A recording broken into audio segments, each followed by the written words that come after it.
ಹರಿರಚಿಂತ್ಯಾಗ ಸರ್ವದೇವೈಕವಂದ್ಯಾಗ ಪರಮಗುರುರಭೀಷ್ಟವಾಪ್ತಿದ ಸಜ್ಜನಾನಾಂ ನಿಖಿಲ ಗುಣಗಣಾರ್ಣೋ ನಿತ್ಯ ನಿರ್ಮುಕ್ತ ದೋಷಾಗ ಸರಸಿಜನಯನೋऽಸೌ ಶ್ರೀಪತಿರ್ಮಾನದೋರಾಗ ಅಶೇಷವಾಗ್ಜಾಡ್ಯಮಲಾಪಹಂತ್ರೀ ನವಂ ನವಂ ಸ್ಪಷ್ಟ ಸುವಾಕ್ಪ್ರದಾಯಿನಿ ಮಮೇಘ ಜಿಹ್ವಾಗ್ರ ಸುರಂಗನರ್ತಕೀ ಭವ ಪ್ರಸನ್ನ ವದನೆ ಚ ಮೇ ಶ್ರೀಃ ವ್ಯಾಪ್ತಿರ್ಯಸ್ಯ ನಿಜೇ ನಿಜೇನ ಮಹಸ ಪಕ್ಷೇ ಸಪಕ್ಷೇ ಸ್ಥಿತಿಃ ವ್ಯಾವೃತ್ತಿಶ್ಚ ವಿಪಕ್ಷತೋಥ ವಿಷಯೇ ಸಕ್ತಿರ್ನ ವೈ ಬಾಧಿತೆ ನೈವಾಸ್ತಿ ಪ್ರತಿಪಕ್ಷಯುಕ್ತಿರತುಲಂ ಶುದ್ಧಂ ಪ್ರಮಾಣಂ ಸಮೇ ಭೂಯಾತ್ ತತ್ವವಿನಿರ್ಣಯಾಯ ಭಗವಾನ್ ಆನಂದತೀರ್ಥೋ ಮುನಿಃ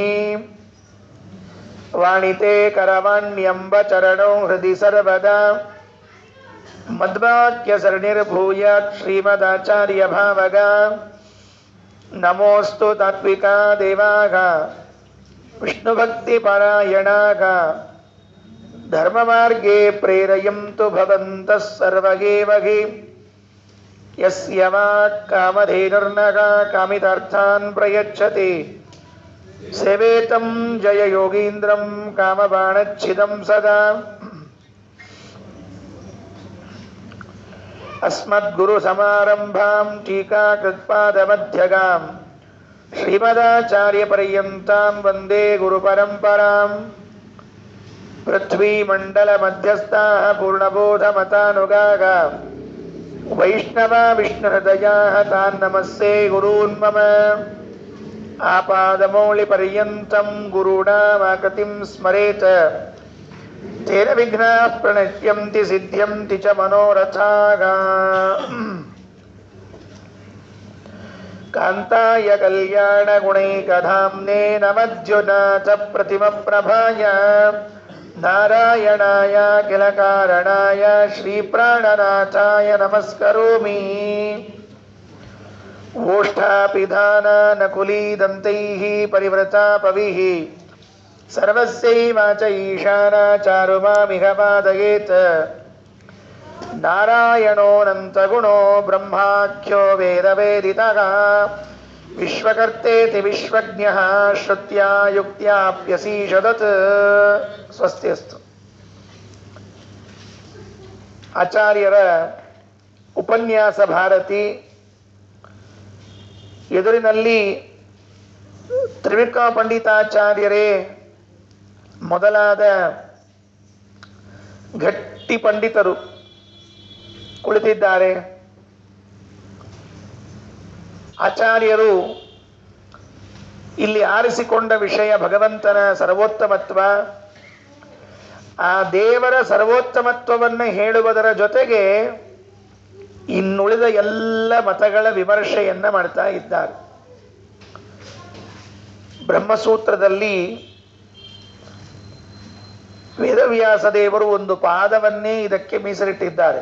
2ನೇ ಅಧ್ಯಾಯದಲ್ಲಿ ಒಂದು ಪಾದ, ಅದಕ್ಕೆ ಹೆಸರೇ ಸಮಯ ಪಾದ ಅಂತ.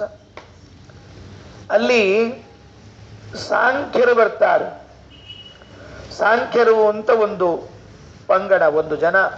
ಅವರು ತಾವು ಹೇಗೆ ಜಗತ್ತಿನ ಸೃಷ್ಟಿಯನ್ನು ಒಪ್ಪಿಕೊಂಡಿದ್ದಾರೆ, ಆ ಜಗತ್ತಿನ ಸೃಷ್ಟಿಯ ಬಗ್ಗೆ ಏನನ್ನ ಚರ್ಚೆ ಮಾಡ್ತಾರೆ, ಅದನ್ನೆಲ್ಲ ಅವರು ಹೇಳ್ತಾರೆ. ಸಾಂಖ್ಯರಾದ ಮೇಲೆ ಚಾರ್ವಾಕರು ಅಂತ ಇದ್ದಾರೆ. ಚಾರ್ವಾಕರು ಅಂತನ್ನುವರು ಪೂರ್ಣ ನಾಸ್ತಿಕರು. ಆ ನಾಸ್ತಿಕರ ಜಗತ್ತಿನ ಬಗ್ಗೆ ಅಭಿಪ್ರಾಯ ಏನು, ಅವರು ಏನು ಅನ್ಕೊಂಡಿದ್ದಾರೆ ಅದನ್ನ. ತಾರ್ಕಿಕರು ಅಂತ ಇದ್ದಾರೆ. ಅವರಲ್ಲಿ ವೈಶೇಷಿಕರು, ನೈಯಾಯಿಕರು ಅಂತೆಲ್ಲ ಇದ್ದಾರೆ. ಅವರದ್ದು ಸ್ಕಾಂದ, ಗಾಣಪತ್ಯ, ಸೌರ, ಶೈವ, ನಾನಾ ತರಹದ ಸಿದ್ಧಾಂತಗಳನ್ನು ಈ ಭಾರತ ಕಂಡುಬಿಟ್ಟಿದೆ. ಅದರಲ್ಲಿ ಆಚಾರ್ಯರು ಆ ಎಲ್ಲ ಮತಗಳನ್ನು ಸಂಗ್ರಹ ಮಾಡಿ ಉಪನ್ಯಾಸ ಮಾಡ್ತಾ ಇದ್ರು. ಎದುರಿನಲ್ಲಿ ಕುಳಿತಿರುವಂತಹ ಪಂಡಿತಾಚಾರ್ಯರು ಈ ಉಪನ್ಯಾಸವನ್ನು ಪೂರ್ಣವಾಗಿ ಕೇಳಿ ಅರ್ಥ ಮಾಡಿಕೊಂಡು ಅನಂತರದಲ್ಲಿ ಅವರು ಪ್ರಶ್ನೆ ಉತ್ತರವನ್ನ ಮಾಡ್ತಾರೆ, ವಾದ ನಡೀತಾ ಇದೆ ಅಂತ ಹೇಳಿದ್ರು. ನಿನ್ನೆ ಪ್ರತಿಜ್ಞಾ ವಾಕ್ಯವನ್ನ ಮಾತ್ರ ಕೇಳಿದ್ದೇವೆ. ಆ ಪ್ರತಿಜ್ಞಾ ವಾಕ್ಯ ಹೀಗಿದೆ: ನಾರಾಯಣೋ ಅನಂತ ಗುಣ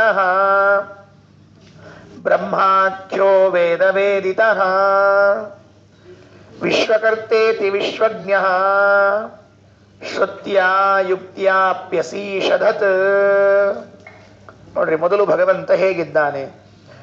ದೇವರಿಗೆ ನಾರಾಯಣ ಅಂತ ಹೆಸರು, ಪ್ರಸಿದ್ಧವಾದ ನಾಮ. ನಾರಾಯಣ ಅಂತನ್ನುವುದು ವಿಷ್ಣುವನ್ನ ಹೊರತುಪಡಿಸಿ, ದೇವರನ್ನ ಹೊರತುಪಡಿಸಿ ಇನ್ಯಾರಿಗೂ ಹೇಳಲಿಕ್ಕೆ ಸಾಧ್ಯ ಇಲ್ಲ. ನಾರಾಯಣ ಎಂಬ ನಾಮ ಆಚಾರ್ಯರಿಗೆ ಬಹಳ ಪ್ರಿಯವಾದ ನಾಮ ಇದು. ಆಚಾರ್ಯರು ತಮ್ಮ ಸರ್ವಮೂಲ ಗ್ರಂಥಗಳಲ್ಲಿ ಯಾವುದೇ ಗ್ರಂಥದ ಮಂಗಳ ಶ್ಲೋಕವನ್ನು ತೆಗೆದರೆ ಬಹಳ ಮಾಡಿ 99ರಷ್ಟು ನಾರಾಯಣನಿಗೆ ನಮಸ್ಕಾರ ಮಾಡಿರ್ತಾರೆ. ಗೀತಾಭಾಷ್ಯವನ್ನು ತೆಗೆದುಕೊಳ್ತೀರಾ, ದೇವಂ ನಾರಾಯಣಂ ನತ್ವಾ. ಗೀತಾಭಾಷ್ಯ, ಗೀತಾ ತಾತ್ಪರ್ಯಗಳಲ್ಲೂ ನಾರಾಯಣನಿಗೆ ನಮಸ್ಕಾರ. ಬ್ರಹ್ಮಸೂತ್ರ ಭಾಷ್ಯ, ಅನುವ್ಯಾಖ್ಯಾನ, ನ್ಯಾಯವಿವರಣೆಗಳು, ನೀವು ಯಾವುದನ್ನ ಆಚಾರ್ಯ ಗ್ರಂಥಗಳನ್ನು ತೆಗಿತೀರಿ ಅವರು ಬಹಳ ಮಾಡಿ ನಾರಾಯಣ ಸ್ತೋತ್ರವನ್ನೇ ಮಾಡಿದ್ದಾರೆ ಆಚಾರ್ಯ. ಆ ನಾರಾಯಣ ಎಂಬ ನಾಮ, ನಾರಾಯಣನ ಮೇಲೆ ಬಹಳ ಪ್ರೀತಿ ಆಚಾರ್ಯರಿಗೆ. ಅದಕ್ಕಾಗಿ ನಾರಾಯಣ ಪಂಡಿತಾಚಾರ್ಯರು ದೇವರ ಹೆಸರನ್ನೇ ಹೇಳುವಾಗ ಇಲ್ಲಿ ಹೇಳಿದ್ದು ನಾರಾಯಣೋ ಅನಂತ ಗುಣ. ದೇವರಲ್ಲಿ ಎಣಿಸಿ ಮುಗಿಸಲಾರದ ಸಂಖ್ಯೆಯ ಗುಣಗಳಿವೆ. ನಮಗೆ ಗುಣವಂತ, ಗುಣಿ, ಅವನಲ್ಲಿ ಒಳ್ಳೆ ಗುಣಗಳಿವೆ ಅಂತ ಇಷ್ಟು ಕೇಳಿರ್ತೇವೆ. ಆದರೆ ದೇವರಲ್ಲಿರುವಂತಹ ಗುಣಗಳು ಎಷ್ಟು ಅಂತ ಕೇಳಿದ್ರೆ ಅನಂತ ಗುಣಗಳು. ಅನಂತ ಅನಂತ ಅಂತಂದ್ರೆ ಎಣಿಸಲು ಮುಗಿಸಲು ಆಗುವುದಿಲ್ಲ, ಎಣಿಸಲೂ ಆಗುವುದಿಲ್ಲ, ಮುಗಿಸಲೂ ಆಗುವುದಿಲ್ಲವಾದ್ದರಿಂದ ದೇವರು ಅನಂತ ಗುಣ. ಅವನಿಗೆ ಇನ್ನೊಂದು ಹೆಸರಿದೆ ಅಂತೆ ದೇವರಿಗೆ. ಏನು ಅಂದ್ರೆ ಬ್ರಹ್ಮಾಖ್ಯೋ. ದೇವರಿಗೆ ಬ್ರಹ್ಮ ಅಂತ ಹೆಸರು. ಅದಕ್ಕೆ ವೇದವ್ಯಾಸ ದೇವರು ಬ್ರಹ್ಮಸೂತ್ರಗಳು ಅಂತ ರಚನೆ ಮಾಡಿದ್ದಾರೆ. ನಾರಾಯಣ ಸೂತ್ರ ಅನ್ನಲಿಲ್ಲ, ಬ್ರಹ್ಮಸೂತ್ರ ಅಂದ್ರೆ. ಯಾಕೆ ಅಂದ್ರೆ ನಾರಾಯಣನಿಗೆ ಇನ್ನೊಂದು ಹೆಸರು ಬ್ರಹ್ಮ. ಅಥಾತೋ ಬ್ರಹ್ಮ ಜಿಜ್ಞಾಸ ಅಂದ್ರೆ ನಾರಾಯಣನ ಜಿಜ್ಞಾಸೆ ಅಂತ ಅರ್ಥ. ಬ್ರಹ್ಮ ಜಿಜ್ಞಾಸ ಅಂದ್ರೆ ನಾರಾಯಣನ ಜಿಜ್ಞಾಸ. ಬ್ರಹ್ಮ ಶಬ್ದದ ಅರ್ಥ ಏನು ಗೊತ್ತಾ? ಗುಣಪೂರ್ಣ ಅಂತ ಅರ್ಥ. ಬ್ರಹ್ಮ ಶಬ್ದಕ್ಕೆ ಅರ್ಥ ಏನು? ಗುಣಪೂರ್ಣ. ವೇದ ವೇದಿತ, ವೇದಗಳಿಂದ ತಿಳಿಯಲ್ಪಡುವಂಥವನು. ಇವೆಲ್ಲ ಒಂದೊಂದು ವಾಕ್ಯಗಳು ಮುಂದೆ ಉಪಯೋಗ ಬೀಳುತ್ತದೆ. ವಿಶ್ವಕರ್ತ, ಜಗತ್ತಿನ ನಿರ್ಮಾಣವನ್ನ ಮಾಡ್ತಾನೆ. ವಿಶ್ವಜ್ಞ, ಮತ್ತೆಂಥವನು ಸರ್ವಜ್ಞನಾಗಿದ್ದಾನೆ. ಈ ವಿಷಯಗಳನ್ನ ಭಗವಂತನು ಭಗವಂತ ಏನಾಗಿದ್ದಾನೆ, ಅವನಿಗೆ ನಾರಾಯಣ ಅಂತ ಹೆಸರು. ಅನಂತ ಗುಣಪೂರ್ಣನಾಗಿದ್ದಾನೆ. ಅವನನ್ನ ಶಾಸ್ತ್ರವು ಬ್ರಹ್ಮ ಎಂಬ ಹೆಸರಿನಿಂದ ಕರೆಯುತ್ತದೆ.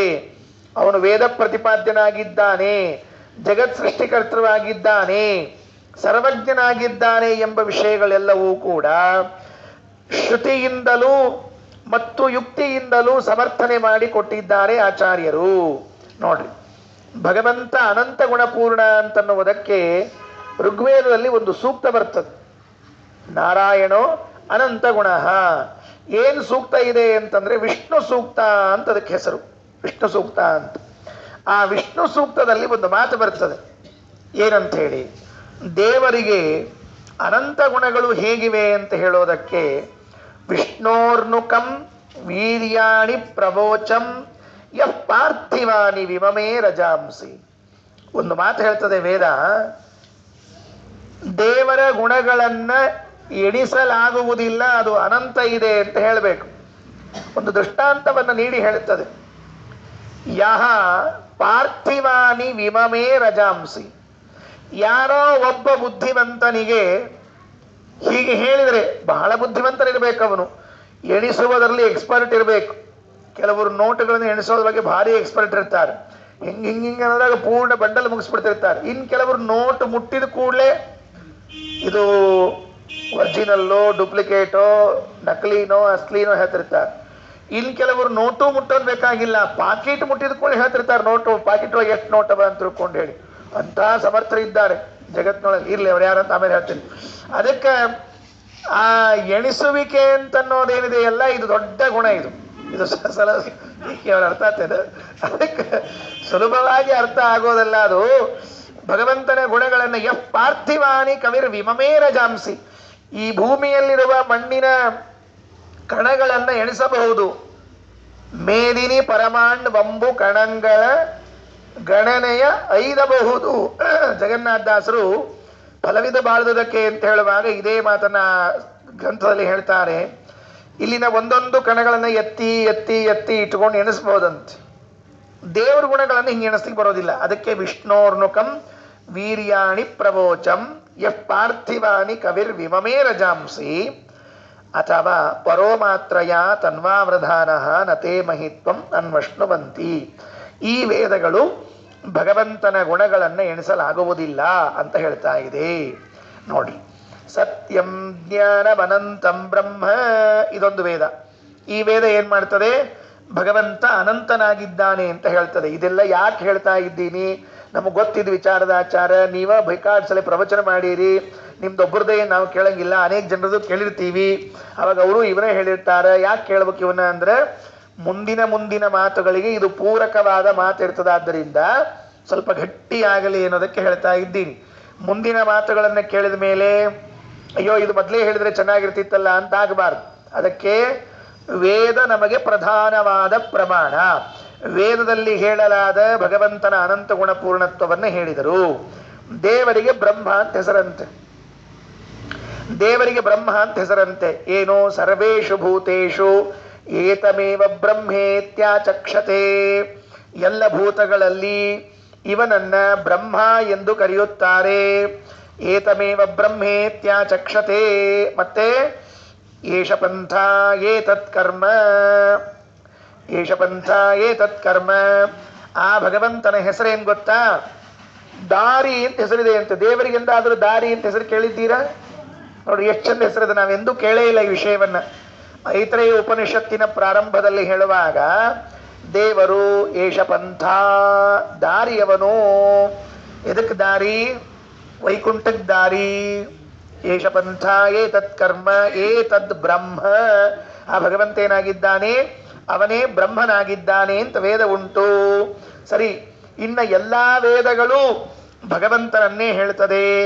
ಅದಕ್ಕೂ ಐತರೇಯ ಉಪನಿಷತ್ತಿನಲ್ಲಿ ಹೇಳುವಾಗ ತಾವಾಗೇತ ಸರ್ವ ರುಚಃ ಸರ್ವೇ ವೇದಾಃ ಸರ್ವೇ ಘೋಷಾಃ ಏಕೈವ ವ್ಯಾಹತಿ ಪ್ರಾಣ ಏವ ಪ್ರಾಣರುಚ ಇತ್ತೇವ ವಿದ್ಯಾತ್ ಎನ್ನುವಂತಹ ವೇದವಾಕ್ಯದಲ್ಲಿ ಸಕಲ ಶಬ್ದಗಳಿಂದ ವಾಚ್ಯನಾದವನು ಪರಮಾತ್ಮ, ವಿಷ್ಣುವೇ ಸಕಲ ವೇದ ಪ್ರತಿಪಾದ್ಯ ಅಂತನ್ನುವುದನ್ನು ತಿಳಿಸ್ತಾ ಇದ್ದಾರೆ. ಇದು ಮುಗಿದ ಮೇಲೆ ವಿಶ್ವಕರ್ತ, ಜಗತ್ತನ್ನು ನಿರ್ಮಾಣ ಮಾಡತಕ್ಕಂಥವನಾಗಿದ್ದಾನೆ. ಭಗವಂತ ಏನಿದ್ದಾನವನು ಜಗನ್ನಿರ್ಮಾಣ ಕರ್ತ. ಒಂದು ಮಂತ್ರ ಇದೆ ರೀ, ಆಚಾರ್ಯರು ಅದನ್ನ ಬ್ರಹ್ಮಸೂತ್ರ ಭಾಷ್ಯದಲ್ಲಿ ಹೇಳ್ತಾರೆ. ಯೋ ನಃ ಪಿತಾ ಜನಿತಾ ಯೋ ವಿಧಾತ ಧಾಮಾನಿ ವೇದ ಭುವನಾನಿ ವಿಶ್ವಾ ಯೋ ದೇವಾನಾಂ ನಾಮಧ ಏಕಗೇವ. ವೇದದಲ್ಲಿ ಹೇಳುವಾಗ ಯೋ ನಃ ಪಿತಾ ಜನಿತಾ ಯೋ ವಿಧಾತ, ದೇವರು ನಮಗೆ ಜನಿತಾ ಪಿತಾ ಎರಡೂ ಆಗಿದ್ದಾರಂತೆ. ಅಪ್ಪ ಆಗಿದ್ದಾನೆ ಅಂತ ಹೇಳ್ತಾರೆ. ಇನ್ನು ಅಪ್ಪ ಏನಾಗೋದು? ಅಪ್ಪ ಆದರೆ ಸಾಕಲ್ಲ ಅಂದರೆ ಎರಡು ರೀತಿಯಿಂದ ಅಪ್ಪ ಇದ್ದಾರೆ ಅಂತ ಹೇಳಿದ್ದಾರೆ. ಅಪ್ಪ ಆಗಿದ್ದಾನೆ, ಜಗತ್ ಸೃಷ್ಟಿಕರ್ತ ಅವನೇ ಆಗಿದ್ದಾನೆ ಅಂತ ಹೇಳಿ ಹೀಗೆಲ್ಲ ವಾಕ್ಯಗಳನ್ನು ಉದಾಹರಣೆ ಮಾಡಿದರು. ಇದನ್ನು ಮಾಡಿದ ಮೇಲೆ ಚರ್ಚೆ ಪ್ರಾರಂಭ ಆಯ್ತು. ಈಗ 9ನೇ ಪದ್ಯ, ನಿನ್ನೆ 8ನೇ ಪದ್ಯದಲ್ಲಿ ಪ್ರತಿಜ್ಞಾ ಮಾಡಿ ನಿಂತಿದ್ದೀವೋ, ಇವತ್ತು 9ನೇ ಪದ್ಯ. 9ನೇ ಪದ್ಯದಲ್ಲಿ 9, 10, 11, 12 ನೋಡ್ರಿ ಇವೆಲ್ಲ 9, 10 ಇವು ಬಹಳ ಚೆನ್ನಾಗಿವೆ. ಸಾಂಖ್ಯರ ಮತವನ್ನ ತಿಳಿದುಕೊಳ್ಳೋ ಒಂದು ಪ್ರಯತ್ನ. ಯಾರೂ ಒಮ್ಮೆ ಅರ್ಥ ಆತು ತಿಳಿತು ಬಿಡ್ರಿ ನಮಗ ಅಂತ ಹಿಂಗೆ ಅನ್ಕೊಳಿಕ್ ಹೋಗ್ಬೇಡ್ರಿ. ಅವರು ಏನು ಹೇಳಿಗತ್ತಾರ ಅಂತ ಅನ್ನೋದನ್ನ ಮೊದಲು ಪೂರ್ಣ ಕೇಳಿಸ್ಕೊಳ್ರಿ. ಅವರು ಏನು ಹೇಳಿಕ್ ಹೊರಟಾರ, ಈ ವಿಷಯ ಏನಿರಬಹುದು ಅಂತ ಮೊದಲು ತಿಳ್ಕೋಣಂತ. ಆಮೇಲೆ ಮಧ್ವಾಚಾರ್ಯ ಏನು ಉತ್ತರ ಕೊಟ್ಟಿದ್ದಾರೆ ಅಂತ ಅನ್ನೋದನ್ನ ನೋಡಂತ. 9ನೇ ಪದ್ಯ ಪ್ರಧಾನಮಪರಾಧೀನಂ ಕಾರಣಂ ಪರಿಣಾಮಿ ಯತ್ ಪಯೋವದಿತಿ ಚೇತ್ ಸಾಧ್ಯ ವೈಕಲ್ಯಂ ಸ್ಯಾನ್ ನಿದರ್ಶನೇ. ಅವರ ಅನುಮಾನ ಏನಪ್ಪ ಅಂತಂದ್ರೆ, ಪ್ರಧಾನಂ ಸಾಂಖ್ಯರಲ್ಲಿ ಇಬ್ಬರಿದ್ದಾರಂತೆ. ಇಬ್ಬರು ಸಾಂಖ್ಯರು, ಒಬ್ಬರು ನಿರೀಶ್ವರ ಸಾಂಖ್ಯರು, ಇನ್ನೊಬ್ಬರು ಸೇಶ್ವರ ಸಾಂಖ್ಯರು ಅಂತ ಹೆಸರು. ಎಲ್ಲ ಕೆಲವು ವಿಷಯಗಳನ್ನ ಶಾಸ್ತ್ರದಲ್ಲಿ ಮಾತ್ರ ಕೇಳಿರ್ತೇವೆ, ಅದನ್ನು ಇಲ್ಲಿ ಕೇಳಲಿಕ್ಕೆ ಪ್ರಯತ್ನ ಮಾಡಂತೆ. ಅವರವರ ಹೆಸರನ್ನಾದರೂ ಕೇಳಿರೋಣಂತೆ. ಒಂದು ನಿರೀಶ್ವರ ಸಾಂಖ್ಯ, ಎರಡನೆಯದ್ದು ಸೇಶ್ವರ ಸಾಂಖ್ಯ. ದೇವರನ್ನ ಒಪ್ಪುವ ಸಾಂಖ್ಯರು ಒಬ್ಬರು, ದೇವರನ್ನ ಒಪ್ಪದೇ ಇರುವ ಸಾಂಖ್ಯರು ಮತ್ತೊಬ್ಬರು. ದೇವರನ್ನ ಒಪ್ಪದೇ ಇರುವ ಸಾಂಖ್ಯರು ಅಂತೇನಿದ್ದಾರೆ, ಅವರು ಈ ಜಗತ್ತಿನ ಸೃಷ್ಟಿ ಹೇಗಾಯಿತು ಅಂತ ಕೇಳಿದ್ರೆ, ಈ ಜಗತ್ತಿನ ಸೃಷ್ಟಿ ಪ್ರಕೃತಿಯಿಂದ ಆಗುತ್ತದೆ, ಪ್ರಕೃತಿಯನ್ನು ಹೊರತುಪಡಿಸಿ ಇನ್ಯಾವುದು ಈ ಜಗತ್ತಿಗೆ ಕಾರಣವಲ್ಲ. ಎಲ್ಲ ನೇಚರ್. ಪ್ರಕೃತಿ ಅಂದ್ರೆ ಯಾವುದನ್ನು ಇವತ್ತು ನೇಚರ್ ಅಂತ ಕರೀತಾರೆ, ಎಲ್ಲ ತಂತಾನೇ ಆಗ್ತದಂತೆ, ಪ್ರಕೃತಿಯೇ ಎಲ್ಲ ಮಾಡಿಕೊಂಡು ಹೋಗ್ತದಂತೆ. ಇದಕ್ಕೆ ಯಾಕೆ ಬೇಕು? ಅದಕ್ಕೆ ಅವರು ಹೇಳೋ ವಾದ ಏನು ಅಂದ್ರೆ, ಪ್ರಧಾನಂ ಪ್ರಕೃತಿ ಇದೆಯಲ್ಲ, ಪ್ರಕೃತಿಗೆ ಇನ್ನೊಂದು ಹೆಸರು ಪ್ರಧಾನ. ಅಪರಾಧೀನಂ ಅಂದ್ರೆ ಸ್ವತಂತ್ರ. ಅಪರಾಧೀನ ಅಂದ್ರೆ ಏನ್ರಿ? ಅದು ಸ್ವತಂತ್ರ, ಸ್ವತಂತ್ರ ಕಾರಣ. ಜಗತ್ತಿಗೆ ಪ್ರಕೃತಿಯೇ ಸ್ವತಂತ್ರ ಕಾರಣವಾಗಿದೆ. ಯಾಕೆ? ಪರಿಣಾಮಿ, ಪರಿಣಾಮ ಹೊಂದುತ್ತದೆ. ನೋಡಿ ಎಷ್ಟು ಚೆನ್ನಾಗಿದೆ. ಅವರು ಮಾಡಿದ ಹೇತು ಹೇಗಿದೆ ಅಂದ್ರೆ, ಯಾವುದು ವಿಕಾರಗೊಳ್ಳುತ್ತದೆಯೋ, ಪ್ರಕೃತಿ ವಿಕಾರಗೊಂಡು ಜಗತ್ತಾಗಿದೆ ಅಂದ ಮೇಲೆ ಈ ಜಗತ್ತು ಪ್ರಕೃತಿಯ ವಿಕಾರವಾದದ್ದರಿಂದ ಪ್ರಕೃತಿಯೇ ಈ ಜಗತ್ತಿಗೆ ಸ್ವತಂತ್ರವಾದ ಕಾರಣ. ಮುಗಿದೋಯ್ತು. ಅವರದ್ದೇನದ? ಪ್ರಕೃತಿ, ಜಡ ಪ್ರಕೃತಿ ಏನಿದೆಯಲ್ಲ, ಈ ಪ್ರಕೃತಿಗೆ ತಾನು ಪರಿಣಾಮ ಹೊಂದುತ್ತದೆ. ಪರಿಣಾಮ ಹೊಂದಿದ್ದರಿಂದಾಗಿ ಆ ಪರಿಣಾಮ ಹೊಂದಿದ ಜಗತ್ತೇ, ಪ್ರಕೃತಿಯೇ ನಮಗೆ ಜಗತ್ತಾಗಿ ಕಾಣುತ್ತದೆ. ಅಂದ ಮೇಲೆ ಇದು ಜಗತ್ತೇ ಪ್ರಕೃತಿಯೇ ಸ್ವತಂತ್ರವಾದ ಕಾರಣವಾಗಿದೆ. ಇದಕ್ಕೆ ಇನ್ಯಾರ ಅವಶ್ಯಕತೆ ಇಲ್ಲ. ನೀವೇನೋ ಹೇಳಿದ್ರಿ ವಿಷ್ಣು ಜಗತ್ತಿನ ನಿರ್ಮಾಣ ಮಾಡಿದವನು ಅಂತ. ವಿಷ್ಣು ಅಲ್ಲ ಜಗತ್ತಿನ ನಿರ್ಮಾಣ ಮಾಡಿದವನು, ಪ್ರಕೃತಿಯೇ ವಿಕಾರಗೊಂಡು ಜಗತ್ತಾಗಿದೆ. ಅರ್ಥ ಆಗ್ಬೇಕು ನಮಗಿದು. ಇದು ಹೆಂಗೆ ಅರ್ಥ ಆಗ್ಬೇಕು? ನಮಗೆ ದೃಷ್ಟಾಂತ ಹೇಳಿದ ಹೊರತು ಅರ್ಥ ಆಗಂಗಿಲ್ರಿ. ನಮ್ಮ ಸ್ವಲ್ಪ ದೃಷ್ಟಾಂತ ಹೆಂಗಿರ್ತಾವ್ರಿ, ಅಡಿಗೆ ಮನಿವೇ ಇರ್ತಾವ್ರಿ ಎಲ್ಲ ದೃಷ್ಟಾಂತ. ಕೊನಿ ತನಕ ಮಾಮೆ ಕೂತಾರ, ಕವಲ್ಗುಡ್ ಮಾಮೆ ಕೇಳ್ತಿರ್ತಾರೆ ಯಾವಾಗ್ಲೂ, ನಿಮ್ದು ಮುಗೀತಿಲ್ರಪ್ಪ, ಹಗ್ಗ ಹಾವು ಅಡಿಗೆ ಮನಿ ಒಲಿ ಮುಗೀತಿಲ್ಲೋ ಅಂತ ಕೇಳ್ತಿರ್ತಾರೆ. ಯಾವಾಗ್ಲೂ ಪ್ರವಚನ ಬಂತು ಅಂದ್ರೆ ಕೇಳ್ತಿರ್ತಾರೆ. ಅದಕ್ಕೆ ಬಹಳ ವಾಕ್ಯಾರ್ಥ ಆಗ್ಯದಂದ್ರೆ ಘಟಪಟ ಘಟ ಗಿಟ ಮುರಿದುವಿಲ್ಲ, ಎಲ್ಲ ಮುಗಿದುವಿಲ್ಲೋ, ಬಟ್ ಇಟ್ಟು ಹರಿದುವಿಲ್ಲೋ ಅಂತ ಆಗ್ತಿರ್ತಾರೆ ಅಷ್ಟೇ. ಏನ್ ದೃಷ್ಟಾಂತ ಅಂತ ಕೇಳಿದ್ರೆ, ಮೊಸರು. ಮೊಸರು ನೋಡ್ಕೊಳ್ರಿ, ಮನೆಯಲ್ಲಿ ಅಡಿಗೆ ಮನೆಯಲ್ಲಿರುವಂತಹ ಮೊಸರಿದೆಯಲ್ಲ, ಆ ಮೊಸರು ಹಿಂದೆ ಏನಾಗಿತ್ತು? ಹಾಲು. ಹಾಲು ವಿಕಾರಗೊಂಡು ಮೊಸರಾಯಿತೋ ಇಲ್ವೋ? ಹಾಲು ವಿಕಾರಗೊಂಡು ಮೊಸರಾದಂತೆ ಪ್ರಕೃತಿಯೇ ವಿಕಾರಗೊಂಡು ಜಗತ್ತಾಗಿದೆ. ಸರಳ ದೃಷ್ಟಾಂತ ಹೇಳಿದ್ರಿ, ಲಘು ಅರ್ಥ ಆಗೋ ಹಂಗೆ ಯಾವ್ದದ ಅದನ್ನೇ ಹೇಳ್ದ, ಬೇರೆ ಏನು ಹೇಳಿಲ್ಲ. ನಮ್ಮ ಮನ್ಯಾಗ ದಿವಸ ಮೊಸರು ನೋಡ್ತಿರ್ತೀವಿ. ಮೊಸರು ನೋಡಿದಾಗೆಲ್ಲ ನೆನಪಾಗಬೇಕು, ಓಹೋ ಹಾಲೇ ನೀ ಮೊಸರಾಗ್ಬಿಟ್ಟಿಯಾ ಅಂತ ನೆನಪಿಟ್ಕೋಬೇಕು. ಯಾವಾಗ ನೆನಪಿಟ್ಕೋತಿದ್ವಿ? ಮನ್ಯಾಗ ಮೊಸರು ಇದ್ರೆ. ಈಗೆಲ್ಲ ಇರ್ತದೆ ಮನ್ಯಾಗ ಮೊಸರು? ಈಗ ಪಾಕೆಟ್ನಾಗ ಇರ್ತದೆ ಮೊಸರು, ಈಗ ಅಂಗಡಿಯಿಂದ ಬರ್ತದೆ ಮೊಸರು, ನೆನಪಾಗಂಗಿಲ್ಲ ನಮಗೆ. ಆಮೇಲೆ ಹೇಳ್ತೀನಿ ಮೊಸರಿನ ಕತ್ತಿ ಆಮೇಲೆ ಮುಂದೆ ಬರ್ತದೆ, ಸ್ವಲ್ಪ ಚೊಲತ್ನ ಹೇಳ್ತೀರಿ ಆಮೇಲೆ. ಅದರಿಂದ ದೃಷ್ಟಾಂತ ಏನ್ ಕೊಟ್ರು? ಪಯೋವತ್, ಪಯ ಅಂದ್ರೆ ಹಾಲು, ಪಯೋವತ್ ಹಾಲಿನಂತೆ.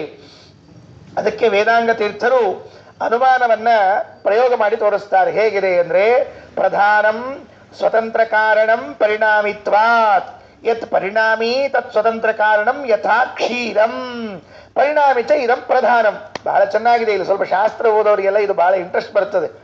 ಆದ್ರಿಂದ ಈ ಪ್ರಕೃತಿಗೆ ಪರಿಣಾಮಗೊಂಡು ಜಗತ್ತಾಗಿದೆ. ಆದ್ದರಿಂದ ಹಾಲು ಮೊಸರಾದಂತೆ ಅಂತ ಹೇಳಿದ್ರು. ಇದು ಹೇಳಿದ ಕೂಡಲೇ ಆಚಾರ್ಯರು ಉತ್ತರ, ಸಾಧ್ಯ ವೈಕಲ್ಯಂ ಸ್ಯಾನ್ ನಿದರ್ಶನೇ.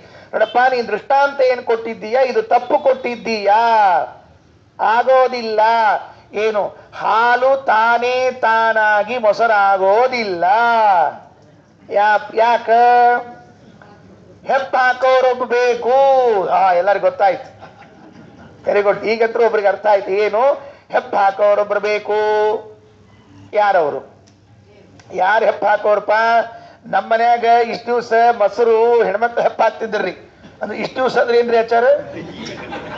ಈಗಿನ ಹಾಕಂಗಿಲ್ಲ ಏನ್ರಿ ಆಚಾರ? ಈಗ ಹಾಕಿದ್ದು ತಗೊಂಡ್ಬರ್ತಾರಿ, ಹಾಕಿ ತಗೊಂಡ್ಬರ್ತಾರ. ಯಾರೋ ಒಬ್ರು ಕೇಳಿದ್ರು ನಂಗೆ, ಹಿಂಗೆ ಒಬ್ರು ಪ್ರಶ್ನೆ ಕೇಳಿದ್ರು, ಆಚಾರ ಇವತ್ತ ಹಾಲಿಗೆ ಮೊಸರು ಹಾಕಿ ಹೆಪ್ಪ ಹಾಕಿದ್ರಿ, ನಿನ್ನೆ ಹಾಕಿದ್ರಿ, ಹಿಂಗ ಹಿಂದ್ ಹೋಗ್ಕೋತ ಹೋದಂಗ ಎಲ್ಲೋ ಒಂದು ದಿವಸ ಮೊಸರು ಇಲ್ಲಾರ್ದ ಸ್ಟೇಜ್ ಒಂದು ಇರ್ಬೇಕಲ್ರಿ ಆಚಾರ? ಹೌದು, ಬರೀ ಹಾಲು ಒಂದು ಸ್ಟೇಜ್. ಈಗ ಏನಾಗ್ತದೆ ಅಂದ್ರೆ ವಿಚಾರ ಮಾಡ್ಕೋತ ಹೋಗ್ರಿ. ನಾ ಸುಮ್ಮನೆ ಅವ್ರು ನಂಗೆ ಅನಿಸಿ ಅವರು ಹೇಳಿ ಬರೋಬ್ಬರಿ ನಂಗೂ ಅನಿಸಿತ್ತಿದೆ ಹಿಂದಕ್ಕೊಮ್ಮೆ. ಹಿಂದೆ ಹೋಗ್ಕೋತ ಹೋಗೋಣಂತ. ಇವತ್ತ ಮೊಸರು ಸುಂದ್ರಾಬಾಯ್ರ ಒಂಚೂರು ಹಾಲಿನಾಗ ಮೊಸರು ಕೊಡ್ರಿ ಸುಂದ್ರಾಬಾಯಿ ಕಡೆ ಇಸ್ಕೊಂಡ್ಬರ್ತೀವಿ, ಇಂದ್ರಾಬಾಯಿ ಕಡೆ ಇಸ್ಕೊಂಡ್ಬರ್ತೀವಿ. ಇಂದ್ರಾಬಾಯಿ ಸುಂದ್ರಾಬಾಯಿ ಇಲ್ಲದೆ ಇದ್ದ ಸ್ಟೇಜ್ ಅದ, ಒಂದು ಹಾಲದ. ಆವಾಗ ಹೆಂಗ ಅಂತ ಪ್ರಶ್ನೆ ಈಗ ಗೊತ್ತಾಗಿಲ್ಲ. ಅದಕ್ಕೆ ವ್ಯವಸ್ಥೆ ಏನು ಅಂತಂದ್ರೆ ಮೊಸರು ಹಾಕೋದು ಹೆಪ್ಪ ಹಾಕ್ಲಿಕ್ಕೆ ಯಾವಾಗಲೂ ಕೂಡ ಮೊಸರೇ ಬೇಕಾಗಿಲ್ಲ. ಆಮ್ಲಿ ಭವನ ಆದ್ರೆ ಸಾಕು. ನಮಗೆ ಆಮ್ಲಿ ಭವನ ಆದ್ರೆ ಸಾಕು, ಮೊಸರಾಗಿ ಹೋಗ್ತದೆ ಹಾಲು. ಬೇರೆ ಅದು ಇನ್ನೇನು ಬೇಕಾಗಿಲ್ಲ, ಮೊಸರೇ ಬೇಕಾಗಿಲ್ಲ. ನಿಂಬೆಹಣ್ಣು ಹಿಂಡಿಯೋ ಹುಣಸೆ ಹಣ್ಣು ಹಿಂಡಿಯೋ ಹಿಂಡಲ್ಲ, 10 ಲೀಟರ್ ಆಗಿಬಿಡ್ತದೆ, ಅಷ್ಟು ಸಮರ್ಥದ ಅದು. ಅದರಿಂದ ಮೊದಲ ಬಾರಿ ಇನ್ನೇನೋ ದೇವರು ಸೃಷ್ಟಿ ಮಾಡೋ ಕಾಲಕ್ಕೆ ಎಲ್ಲ ಒಟ್ಟಿಗೆ ಸೃಷ್ಟಿ ಮಾಡ್ಯಾರ ಅಂತ ಇಟ್ಕೊಳ್ರಿ, ಆ ವಿಷಯ ಬೇರೆ. ಅಂತೂ ಮೊಸರು ಹೆಪ್ಪ ಹಾಕುವುದು ಹೇಗೆ ಅಂತ ಒಂದು ಪುಸ್ತಕ ಬರಿಬೇಕು ಇವಾಗ ನಾವು. ಯಾಕೆ ಅಂದ್ರೆ ಎಲ್ಲರೂ ನಂದಿನಿ ಡೈರಿಗೆ ಹೋಗಿ ಹಾಲು ಮೊಸರು ತಂದ್ಬಿಡ್ತಾರ, ಅದರಿಂದ ಅವರಿಗೆ ಗೊತ್ತಿಲ್ಲ. ಇನ್ನು ಬರುವ ದಿನಮಾನಗಳಲ್ಲಿ ಮೊಸರು ಹಾಕುವುದು ಹಾಲು ಎಲ್ಲ ಪುಸ್ತಕಗಳಲ್ಲೇ ನೋಡೋದೇ ವಿನಃ ಎಲ್ಲೂ ಪ್ರತ್ಯಕ್ಷವಾಗಿ ನೋಡ್ಲಿಕ್ಕೆ ಸಾಧ್ಯವೇ ಇಲ್ಲ. ಇನ್ನು 50 ವರ್ಷ ಹೋದರೆ ಎಲ್ಲ ಅದೃಶ್ಯ ಆಗಿರ್ತಾವ. ಈಗ ಎಷ್ಟೋ ಅದೃಶ್ಯ ಆಗ್ಯಾವ, ಎಲ್ಲ ಅದೃಶ್ಯ ಆಗಿರ್ತಾವ. ನಾವು ಹೋಗೋದು ಬೇಡ, ಅವರೇ ಮನೆಗೆ ತಂದು ಕೊಡ್ತಾರೆ. ಈಗ ತಂದು ಕೊಡ್ಲಿಕ್ಕೆ ತಂದು ಕೊಟ್ಬಿಡ್ತಾರೆ, ಮುಗಿದೋದು ಕೆಲಸ. ಅಲ್ಲೇ ಊಟ ಮಾಡಿ ಬಿಟ್ಬಿಟ್ರೆ ಮುಗಿದೋದು. ಭವಿಷ್ಯದಲ್ಲಿ ಇಂಥ ಒಂದು ದಿನ ಬರಬಹುದಲ್ಲ. ಏನು ಅಂದ್ರೆ ಊಟ ಮಾಡದೆ ಇರುವ ದಿನವೂ ಬರಬಹುದು ಭವಿಷ್ಯದಲ್ಲಿ. ಯಾಕೆ? ಮಾತ್ರೆ ತಗೊಂಡೇ ಹೊಟ್ಟೆ ತುಂಬಿಸ್ಕೊಳ್ಳೋ ದಿನಗಳು ಬರ್ತದೆ. ಇನ್ನೊಂದು 100 ವರ್ಷ ಹೋದ ಮೇಲೆ ಒಂದು ಟ್ಯಾಬ್ಲೆಟ್ ಊಟ ಟೈಮಿಗೆ ಹಾಕೊಂಡ್ಬಿಟ್ರೆ ಮುಗಿದೋಯ್ತು ಅಷ್ಟೇ ಕೆಲಸ. ಎಲ್ಲ ವ್ಯವಸ್ಥೆ ಆಗೋಯ್ತು. ಇನ್ನೊಂದು 100 ವರ್ಷದಲ್ಲಿ ಈ ವಿಜ್ಞಾನ ಇದನ್ನು ಕಂಡು ಹಿಡಿತದೆ. ಆವಾಗ ಅಕ್ಕಿ ಬೇಳೆ ಜೋಳ ಏನೇನೇನು ಬೇಕಾಗಿಲ್ಲ ನಮಗೆ. ಆಮೇಲೆ ಎಷ್ಟು ಬದಲಾವಣೆಗಳು ಜಗತ್ತಿನಲ್ಲಿ. ಹಾಗೆಲ್ಲ ಆಗ್ತಾ ಹೋದ್ರೆ ಹಾಲು ಮೊಸರೆಲ್ಲ ಯಾಕೆ ಬೇಕಾಗ್ತದೆ ಹೇಳಿ ನೋಡಂತ. ನನಗೆ ಹಿಂಗೆ ಹೇಳಿದ ಮೇಲೆ ನನಗೊಬ್ರು ಕೇಳಿದ್ರು, ಆಚಾರ ಹೆಂಗ ಹೊಟ್ಟೆ ತುಂಬಿಕೊಳ್ಳಿಕ್ಕೆ ಒಂದು ಗುಳಿಗೆ ಅಂತ ಹಿಂಗೆ ಬರೋ ಹಂಗದ, ಹಂಗ ಸ್ನಾನದ್ದು ಅಂತಂದು ಗುಳಿಗೆ ಸ್ನಾನದ್ದು ಅಂತಂದು ಗುಳಿಗೆ ಬಂದ್ಬಿಟ್ರೆ ಚಲೋ ಆಗ್ತದೆ ಆಚಾರ. ಯಾಕಂದ್ರೆ ಹಿಂಗೆ ಗುಳಿಗೆ ಹಾಕೊಂಡ್ಬಿಟ್ರೆ ಸ್ನಾನ ಆಗ್ಬಿಡ್ತದೆ, ಮುಗಿದು ಹೊತ್ತು. ಸುಮ್ಮನೆ ಯಾಕೆ ಸ್ನಾನ ಮಾಡ್ಬೇಕು ಮತ್ತ ಅಂತ ಹಿಂಗೆ ಭವಿಷ್ಯ ಬಂದರೂ ಬರಬಹುದು, ನಂಗೆ ಗೊತ್ತಿಲ್ಲ. ಹೇಳಿದ್ರಿ ಇಲ್ಲಿ ಸಾಂಖ್ಯರಲ್ಲಿ ನಿರೀಶ್ವರ ಸಾಂಖ್ಯರು ಅವರು ದೇವರನ್ನ ಒಪ್ಪುವುದು ಬೇಡ, ದೇವರ ಒಪ್ಪೋದು ಬೇಡ. ಪ್ರಕೃತಿ, ಜಡವಾದ ಪ್ರಕೃತಿ ಇದೆಯಲ್ಲ, ಆ ಪ್ರಕೃತಿಯೇ ಪರಿಣಾಮ ಹೊಂದಿ ಜಗತ್ತಾಗ್ತದೆ. ಹೇಗೆ ಅಂತ ಕೇಳಿದ್ರೆ ಹಾಲಿನಂತೆ ಅಂತ ಹೇಳಿದರು. ಇದಕ್ಕೆ ಆಚಾರ್ಯರು ಸಾಧ್ಯ ವೈಕಲ್ಯಂ ಸ್ಯಾ ನಿದರ್ಶನೆ, ದೃಷ್ಟಾಂತ ಏನು ಕೊಟ್ಟಿದ್ದೀರಲ್ಲ ಹಾಲಿನಂತೆ ಅಂತ, ಆ ಹಾಲಿನಲ್ಲಿ ನಿಮ್ಮ ಸಾಧ್ಯ ಅಂದ್ರೆ ಸ್ವತಂತ್ರ ಕಾರಣ ಅನ್ನುವ ವಿಷಯವು ಹಾಲು ಮೊಸರಾಗುವ ವಿಷಯದಲ್ಲಿ ಇಲ್ಲ. ಯಾಕೆ ಅಂದ್ರೆ ಅಲ್ಲಿ ಒಬ್ಬ ಹೆಪ್ಪ ಹಾಕುವ ವ್ಯಕ್ತಿ ಇರಲೇಬೇಕು. ಅಂದ ಮೇಲೆ ಹಾಲು ಮೊಸರಾಗುವುದು ಅಸ್ವತಂತ್ರವಾಗಿಯೇ ವಿನಃ ಸ್ವತಂತ್ರವಾಗಿ ಅಲ್ಲ. ನೆನ್ಪಿಟ್ಕೊಳ್ರಿ. ಏನಾಯ್ತು ಈಗ? ಅವರು ಹೇಳಿದ್ದಕ್ಕೆ ನಾವು ಉತ್ತರ ಕೊಟ್ವಿ. ಏನ್ ಹೇಳಿದ್ದಕ್ಕೆ ಏನು ಉತ್ತರ ಕೊಟ್ಟಿದ್ದೇವೆ? ಹಾಲು ವಿಕಾರಗೊಂಡು ಮೊಸರಾಗುತ್ತದೆ ಅಂತ ಹೇಳುವಾಗ ಸಾಂಖ್ಯರ ತಲೆಯಲ್ಲಿ ಇದ್ದದ್ದು ತಾನೇ ತಾನಾಗಿ ಹಾಲು ಮೊಸರಾಗ್ತದೆ ಅಂತ. ಅದಕ್ಕೆ ಮಧ್ವಾಚಾರ್ಯ ಉತ್ತರ ಹೇಳಿದ್ರು, ಹಾಲು ತಾನೇ ತಾನಾಗಿ ಆಗುವುದಿಲ್ಲ, ಹೆಪ್ಪ ಹಾಕುವಂತಹ ಒಬ್ಬ ಮನುಷ್ಯ ಚೇತನ ಇದ್ದೇ ಇದ್ದಾನೆ. ಇದು ಮೊದಲನೇದು. ಎರಡನೆಯದ್ದು, ಯಾವಾಗಲೂ ಪ್ರತಿವಾದಿಗಳು ಏನಾದರೂ ಪ್ರಶ್ನೆಯನ್ನ ಮಾಡಿದರೆ ವೇದವನ್ನ ಮೊದಲು ಪ್ರಮಾಣವಾಗಿ ಹೇಳಬೇಕಂತೆ ನಮ್ಮ ಸಿದ್ಧಾಂತ. ಮಧ್ವಾಚಾರ್ಯ ಸಿದ್ಧಾಂತ ಏನು ಅಂದ್ರೆ ಪ್ರಶ್ನೇನಾಗಮ ಏವಾದವು ವಕ್ತವ್ಯ ಸಾಧ್ಯ ಸಿದ್ಧಯೇ. ವೇದವನ್ನ ಮೊದಲು ಹೇಳಬೇಕಂತೆ. ವೇದ ಹೇಳಿದ್ರು, ಏನಂತ ಹೇಳಿದ್ರು ಅಂದ್ರೆ, ನೋಡಪ್ಪ, ಈ ಹಾಲು ಮೊಸರಾಗುವುದು ಕೂಡ ಈ ಎದುರಿಗಿದ್ದ ಚೈತ್ರನಿಂದಲೋ ಮೈತ್ರನಿಂದಲೋ ಅಲ್ಲ, ಅದು ದೇವರ ಇಚ್ಛೆಯಿಂದಲೇನೆ ಹಾಲು ಮೊಸರಾಗ್ತದೆ. ದೇವರ ಇಚ್ಛೆ, ದೇವರು ಇದ್ದಿದ್ದಿಲ್ಲ ಅಂದ್ರೆ ಈ ಹಾಲು ಮೊಸರಾಗುವುದಿಲ್ಲ. ವೇದ ಹೇಳ್ತದೆ, ಏತೇನ ಹವಾ ಪಯೋಮಂಡಂ ಭವತಿ. ವೇದ ಏನ್ ಹೇಳ್ತದೆ? ದೇವರ ಇಚ್ಛೆ ಇದ್ರೆ ಹಾಲು ಮೊಸರಾಗ್ತದೆ. ಇವನು ಹೆಪ್ಪಾಕಿದ್ರು ಅಕಸ್ಮಾತ್ ದೇವರ ಇಚ್ಛೆ ಇರಲಿಲ್ಲ ಅಂತಾದರೆ ಇವನು ಹೆಪ್ಪಾಕಿದ್ರು ಮೊಸರು ಹಾಲು ಮೊಸರಾಗುವುದಿಲ್ಲ. ಭಾರತದಲ್ಲಿ ಸ್ವಾತಂತ್ರ್ಯ ಪೂರ್ವದಲ್ಲಿ ಅನೇಕ ಜನ ಮಹನೀಯರು ಈ ಭಾರತಕ್ಕೆ ಸ್ವಾತಂತ್ರ್ಯವನ್ನು ತಂದು ಕೊಡಬೇಕು ಅಂತ ಪ್ರಯತ್ನ ಮಾಡಿದ್ದಾರೆ. ನಾವೆಲ್ಲ ಕೆಲವರು, ನಮ್ಮಲ್ಲಿ ಕೆಲವರು ಸ್ವಾತಂತ್ರ್ಯ ಬಂದ ಮೇಲೆ ಬಂದವರು, ಇನ್ ಕೆಲವರು ನಿಮ್ಮಲ್ಲಿ ಸ್ವಾತಂತ್ರ್ಯ ಬರೋಕ್ಕಿಂತ ಮೊದಲೇ ಇದ್ದವರು ಇದ್ದೀರಿ. ಈ ದೇಶಕ್ಕೆ ಸ್ವಾತಂತ್ರ್ಯ ಬರೋಕ್ಕಿಂತ ಮೊದಲು ಅನೇಕ ಜನ ಏನಿದ್ರಲ್ಲ, ಅವರಲ್ಲಿ ಒಬ್ಬರು ವಿನೋಬಾ ಭಾವೆ ಎನ್ನುವರು ಒಬ್ರು.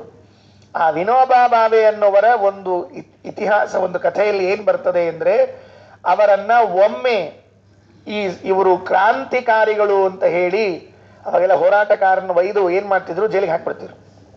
ಕ್ರಾಂತಿಕಾರಿಗಳು ಅಂತ ಹೇಳಿ ಅವ್ರು ನಮ್ಮ ಜೈಲಿಗೆ ಹಾಕಿದ್ದಾರೆ. ಆ ಜೈಲಿಗೆ ಹಾಕಿದಾಗ ಅಲ್ಲಿ ಜೈಲಿನಲ್ಲಿ ಏನಿರ್ತಿತ್ತು ಅಂದ್ರೆ, ಅವರೇ ಎಲ್ಲ ಮಾಡ್ಕೋಬೇಕು, ಅಡಿಗೆ ಊಟ ಎಲ್ಲ ಅವರೇ ಮಾಡ್ಕೋಬೇಕು. ನಿತ್ಯ ರಾತ್ರಿ ಈ ವಿನೋಬಾ ಭಾವೆಯವರು ಮೊಸರು ಹೆಪ್ಪು ಹಾಕೋ ಕಾರ್ಯಕ್ರಮ ಅವ್ರದ್ದಿತ್ತಂತೆ. ನೋಡ್ರಿ, ಇದು ನಡೆದ ಘಟನೆ, ಇದು ಅವ್ರ ಜೀವನದಲ್ಲಿ ನಡೆದದ್ದು, ದಾಖಲೆ ಇದೆ ಇದಕ್ಕೆ. ಒಂದು ಸರ್ತಿ ಏನ್ ಮಾಡಿದ್ರು ಅಂದ್ರೆ, ಬೆಳಗಾಗಿ ಎದ್ದು ಊಟಕ್ಕೆ ಕೊಡೋಕ್ಕಿಂತ ಮೊದಲು ಮೊಸರು ನೋಡ್ಬೇಕಲ್ಲ, ಜೈಲಿನಲ್ಲೇ ಇದ್ದಾಗ ಇದು ನೋಡಿದಾಗ ಮೊಸರಿನ ಪಾತ್ರೆಯನ್ನು ತೆಗೆದು ನೋಡಿದ್ರೆ ಮೊಸರು ಸರಿ ಆಗಿದ್ದೇ, ಪೂರ್ಣ ಹೆಪ್ಪಾಗಿದ್ದೇ ಇಲ್ವಂತೆ, ಸ್ವಲ್ಪ ಸ್ವಲ್ಪ ಅಲ್ಲಲ್ಲಲ್ಲಿ ಆಗಿದ್ದೇ ಇಲ್ವಂತೆ. ಸುತ್ತಮುತ್ತಲು ಕುಳಿತಿರುವಂತಹ ಉಳಿದ ಕೈದಿಗಳು ಕೇಳಿದ್ರಂತೆ, ಯಾಕೆ ನೀವು ಚೆನ್ನಾಗಿ ಹೆಪ್ಪಾಗ್ತೀರಿ ಅಂತ ತಿಳ್ಕೊಂಡು ನಿಮಗೆ ಕೊಟ್ಟಿದ್ವು, ಇವತ್ತು ಯಾಕೆ ಹೀಗಾಯ್ತು ಮೊಸರು ಅಂತ. ಆಗ ವಿನೋಬಾ ಭಾವೆ ಅವರು ಹೇಳಿದ್ರಂತೆ. ಏನ್ ಹೇಳಿದ್ರು ಅಂದ್ರೆ, ಏನಿಲ್ಲ, ನಮ್ಮಮ್ಮ ಹೇಳ್ತಿದ್ಲು, ಹೆಪ್ಪಾಕೋ ಕಾಲಕ್ಕೆ ದೇವರ ಹೆಸರು ಹೇಳಿ ಹೆಪ್ಪಾಕು ಅಂತ ಹೇಳ್ತಿದ್ಲು. ದೇವರ ಹೆಸರು ಹೇಳಿ ಹೆಪ್ಪಾಕಿದ್ರೆ ಮೊಸರು ಚೆನ್ನಾಗಿರ್ತದೆ ಅಂತ ಹೇಳ್ತಿದ್ಲು. ಪ್ರಾಯ ನಾನು ನಿನ್ನೆ ಹೆಪ್ಪಾಕುವಾಗ ದೇವರ ಹೆಸರು ಹೇಳಿಲ್ಲ, ಅದಕ್ಕೆ ಮೊಸರು ಚೆನ್ನಾಗಿ ಬಂದಿಲ್ಲ ಅಂತ ಹೇಳಿದ್ರಂತೆ. ಇದು ಅವರ ಜೀವನದಲ್ಲಿ ನಡೆದ ಘಟನೆ, ಇದು ಜೈಲಿನಲ್ಲಿ ಆದದ್ದು. ಅಂದ್ರೆ ಎಷ್ಟು ಮಹತ್ವದಿದೆ ಅರ್ಥ ಮಾಡಿಕೊಳ್ಳ್ರಿ. ದೇವರು ಹೆಸರು ಹೇಳಿದ್ರೆ, ದೇವರ ಇಚ್ಛೆ ಇದ್ರೆ ಹಾಲು ಮೊಸರಾಗ್ತದೆ, ಇಲ್ಲದೆ ಇದ್ರೆ ಆಗೋದಿಲ್ಲ ಎಂಬುದಕ್ಕೆ ಪುರಾಣ ವೇದಗಳು ಬೇಡ. ಸ್ವಾತಂತ್ರ್ಯ ಪೂರ್ವದಲ್ಲಿ ಇರುವಂತಹ ಒಬ್ಬ ಮಹನೀಯರು, ಯಾರು ನಮ್ಮ ದೇಶಕ್ಕೆ ಸ್ವಾತಂತ್ರ್ಯವನ್ನು ತಂದು ಕೊಡೋದರಲ್ಲಿ ಅಪರಿಮಿತವಾಗಿ ದುಡಿದಿದ್ದಾರೆ, ಅಂತಹ ವಿನೋಬಾ ಭಾವೆಯವರ ಜೀವನದಲ್ಲಿ ಬಂದದ್ದು ದೇವರ ಹೆಸರು ಹೇಳಿಲ್ಲ, ಮೊಸರು ಸರಿ ಹೆಪ್ಪಾಗಿಲ್ಲ. ಅದರಿಂದ ದೇವರು ಅದಕ್ಕೆ ಕಾರಣ, ನೀವು ಹೇಳಿದ್ದು ತಪ್ಪು. ಅಷ್ಟೇ ಅಲ್ಲ, ಇನ್ನೊಂದು ಮಂತ್ರ ಇದೆ, ನರುತೆ ತ್ವತ್ಕ್ರಿಯತೆ ಕಿಂಚನಾರೇ ಮಹಾಮರ್ಕಂ ಮಾಘವಂ ಚಿತ್ರಪರ್ಚ ದ್ರವ್ಯಂ ಕರ್ಮ ಚ ಕಾಲಶ್ಚ ಸ್ವಭಾವೋ ಜೀವಗೇವ ಚ ಯದನುಗ್ರಹದ ಸಂತಿ ನ ಸಂತಿ ಯದುಪೇಕ್ಷಯ. ಈ ವಾಕ್ಯಗಳು ಭಗವಂತನ ಅನುಗ್ರಹವಿದ್ರೇನೆ ಎಲ್ಲ ಆಗ್ತದೆ, ಇಲ್ಲದೆ ಇದ್ರೆ ಆಗೋದಿಲ್ಲ ಅಂತ ಅತ್ಯಂತ ಸ್ಪಷ್ಟವಾಗಿ ವೇದವಾಕ್ಯಗಳು ಹೇಳಿದ್ರಿಂದ, ನಿರೀಶ್ವರ ಸಾಂಖ್ಯರೇ, ನೀವು ಭಗವಂತ ಬೇಡ, ಪ್ರಕೃತಿಯೇ ಎಲ್ಲ ಕೆಲಸ ಮಾಡ್ತದೆ ಅಂತ ಹೇಳಿದ್ದು ಇದು ತಪ್ಪು. ಎರಡು ರೀತಿಯಿಂದ, ಒಂದು, ಹಾಲು ಮೊಸರಾಗಬೇಕಾದ್ರೆ ಸ್ವತಂತ್ರವಾಗಿ ತಾನೇ ಪರಿಣಾಮ ಹೊಂದಿಲ್ಲ, ಅದಕ್ಕೊಬ್ಬ ಚೇತನ ಬೇಕು. ಎರಡನೆಯದ್ದು, ವೇದ ಹೇಳ್ತದೆ. ಏನಂತ ವೇದ ಹೇಳುವುದು? ಭಗವಂತನೇ ಹಾಲು ಮೊಸರಾಗಲಿಕ್ಕೂ ಕಾರಣ. ಅರ್ಥ ಮಾಡಿಕೊಳ್ಳೋಣ ನಾವಿವಾಗ. ಏನು, ನಾವು ಅನ್ಕೊಂಡಿರ್ತೀವಿ ದೇವರು ಜಗತ್ತಿನ ಸೃಷ್ಟಿಯನ್ನು ಮಾಡುವಾಗ ದೊಡ್ಡ ದೊಡ್ಡ ಬಿಲ್ಡಿಂಗ್ಗಳನ್ನು ಕಟ್ಟಬಹುದು, 14 ಅಂತಸ್ತಿನ ಲೋಕವನ್ನು ಕಟ್ಟಬಹುದು, ಜೀವರಾಶಿಗಳನ್ನು ನಿರ್ಮಾಣ ಮಾಡಬಹುದು, ಅವರಿಗೆ ದೇಹವನ್ನು ಕೊಡಬಹುದು, ಇಂತಹ ದೊಡ್ಡ ದೊಡ್ಡ ಕಾರ್ಯಗಳನ್ನ ಮಾಡಬಹುದೇ ವಿನಃ ಏನ್ ಮಾಡ್ಲಿಕ್ಕಿಲ್ಲ ದೇವರು ಅಂದ್ರೆ, ಈ ಹಾಲು ಮೊಸರು, ಈ ಹುಲ್ಲು ಗಿಡ ಇದನ್ನೆಲ್ಲ ಎಲ್ಲಿ ಬೆಳೆಸ್ಬೇಕು ಅಂತ ಕೇಳಿದ್ರೆ, ಇದು ಕೂಡ ದೇವರ ಅಧೀನವೇ. ಇಷ್ಟು ಸಣ್ಣ ಕಾರ್ಯ ನಾವು ಅನ್ಕೊಂಡಿರ್ತೀವಿ, ಏನು ಹಾಲು ಮೊಸರಾಗೋದೇನು ದೊಡ್ಡ ಕೆಲಸ, ಏನು ಯಾರಾದ್ರೂ ಮಾಡಬಹುದು ಅಂತ. ಅಲ್ಲ, ವೇದ ಹೇಳ್ತದೆ ಅದು ಸಣ್ಣದೇ ಕಾರ್ಯವಾಗಿದ್ದರೂ ಕೂಡ ದೇವರೇ ಅದನ್ನು ಮಾಡಿಸ್ಬೇಕೇ ವಿನಃ ದೇವರಿಲ್ಲದೆ ಇನ್ಯಾವ ಕೆಲಸ ಆಗೋದಿಲ್ಲ. ನರುತೆ ತ್ವತ್ಕ್ರಿಯತೆ ಕಿಂಚನ. ಅರೇ ಭಗವಂತ, ನೀನು ಎಷ್ಟು ಸಮರ್ಥನಿದ್ದೀಯ ಅಂದ್ರೆ, ನಿನಗೆ ಬೇಕು ಅಂದ್ರೆ ಈ ಕೆಲಸ ಮಾಡಿಸ್ತೀಯ, ಬೇಡ ಅಂದ್ರೆ ನಾನು ಇಡೀ ಜಗತ್ತನ್ನು ನನ್ನ ಪಕ್ಷಕ್ಕೆ ನಿಂತುಕೊಂಡು ಮಾಡಿದರೂ ಕೂಡ ಏನಾಗೋದಿಲ್ಲ ಅಂದ್ರೆ ಕೆಲಸವನ್ನ ಮಾಡ್ಲಿಕ್ಕಾಗೋದಿಲ್ಲ.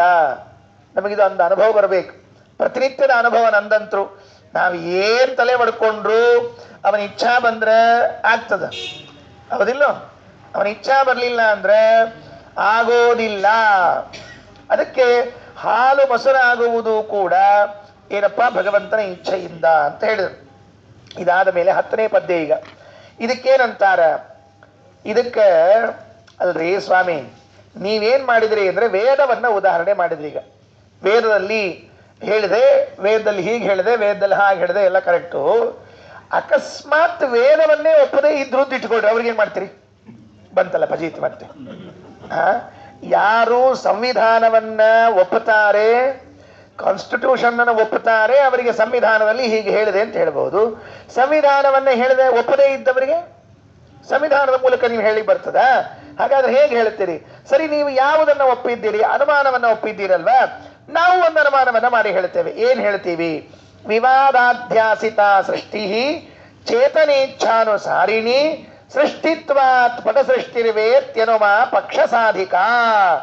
ನಮ್ಮ ಪಕ್ಷವನ್ನ ಸಾಧನೆ ಮಾಡುವಂತಹ ಒಂದು ಅನುಮಾನವನ್ನ ಮಾಡ್ತೀವಿ. ವಿವಾದಾಧ್ಯಾಸಿತ ಸೃಷ್ಟಿ, ಈ ಜಗತ್ತಿನ ಸೃಷ್ಟಿಯು ಯಾರಿಂದ ಆಯಿತು? ದೇವರು ಸೃಷ್ಟಿ ಮಾಡಿದನೋ, ಪ್ರಕೃತಿ ಸೃಷ್ಟಿ ಮಾಡಿತೋ ಅಂತ ವಿವಾದ ನಡೀತಾ ಇದೆ. ಈಗ ವಿವಾದಾಧ್ಯಾಸಿತ ಸೃಷ್ಟಿ, ಕಾಂಟ್ರವರ್ಸಿ ಅಂತಾರಲ್ಲ, ವಿವಾದ. ಏನು ವಿವಾದ ನಡೀತಾ ಇದೆ? ಅವರಂತಾರೆ ಪ್ರಕೃತಿ ಜಗತ್ತು ನಿರ್ಮಾಣ ಮಾಡ್ತದೆ ಅಂತ, ನೀವಂತೀರಿ ದೇವರು ಅರ್ಥಾತ್ ಒಬ್ಬ ಚೇತನ ಜಗತ್ ನಿರ್ಮಾಣ ಮಾಡ್ತದೆ ಅಂತ ಹೇಳ್ತಾ ಇದ್ದೀರಿ. ಇಂತಹ ಜಗತ್ತಿನ ಸೃಷ್ಟಿ ಇದು ಚೇತನ ಇಚ್ಛಾನುಸಾರಿಣಿ. ಒಬ್ಬ ಚೇತನ ಇಷ್ಟಪಟ್ಟೇ ನಿರ್ಮಾಣ ಮಾಡಬೇಕೇ ವಿನಃ ಚೇತನನ ಇಚ್ಛೆ ಇಲ್ಲದೆ ಇದ್ರೆ ಸೃಷ್ಟಿಯಾಗುವುದಿಲ್ಲ. ಇದಕ್ಕೇನ್ ದೃಷ್ಟಾಂತ ನಮಗೆ ಗೊತ್ತಾಗೋಂಗ್ ಹೇಳ್ರಿ ಅಂದ್ರೆ, ಪಟ ಸೃಷ್ಟಿ. ಹೇಗೆ ಪಟದ ಸೃಷ್ಟಿ ಇದೆಯೋ, ಬಟ್ಟೆ ನಿರ್ಮಾಣವಾಗುತ್ತದೆಯೋ, ಘಟದ ನಿರ್ಮಾಣವಾಗುತ್ತದೆಯೋ, ಹಾಗೆ ಅದ್ರೇನಾಯ್ತು? ಒಬ್ಬ ಕುಂಬಾರ ಇದ್ರೇನೆ ಗಡಿಗೆ ನಿರ್ಮಾಣ ಆಗ್ತದೆ, ಒಬ್ಬ ನೇಕಾರ ಇದ್ರೇನೆ ಬಟ್ಟೆ ನಿರ್ಮಾಣ ಆಗ್ತದೆ.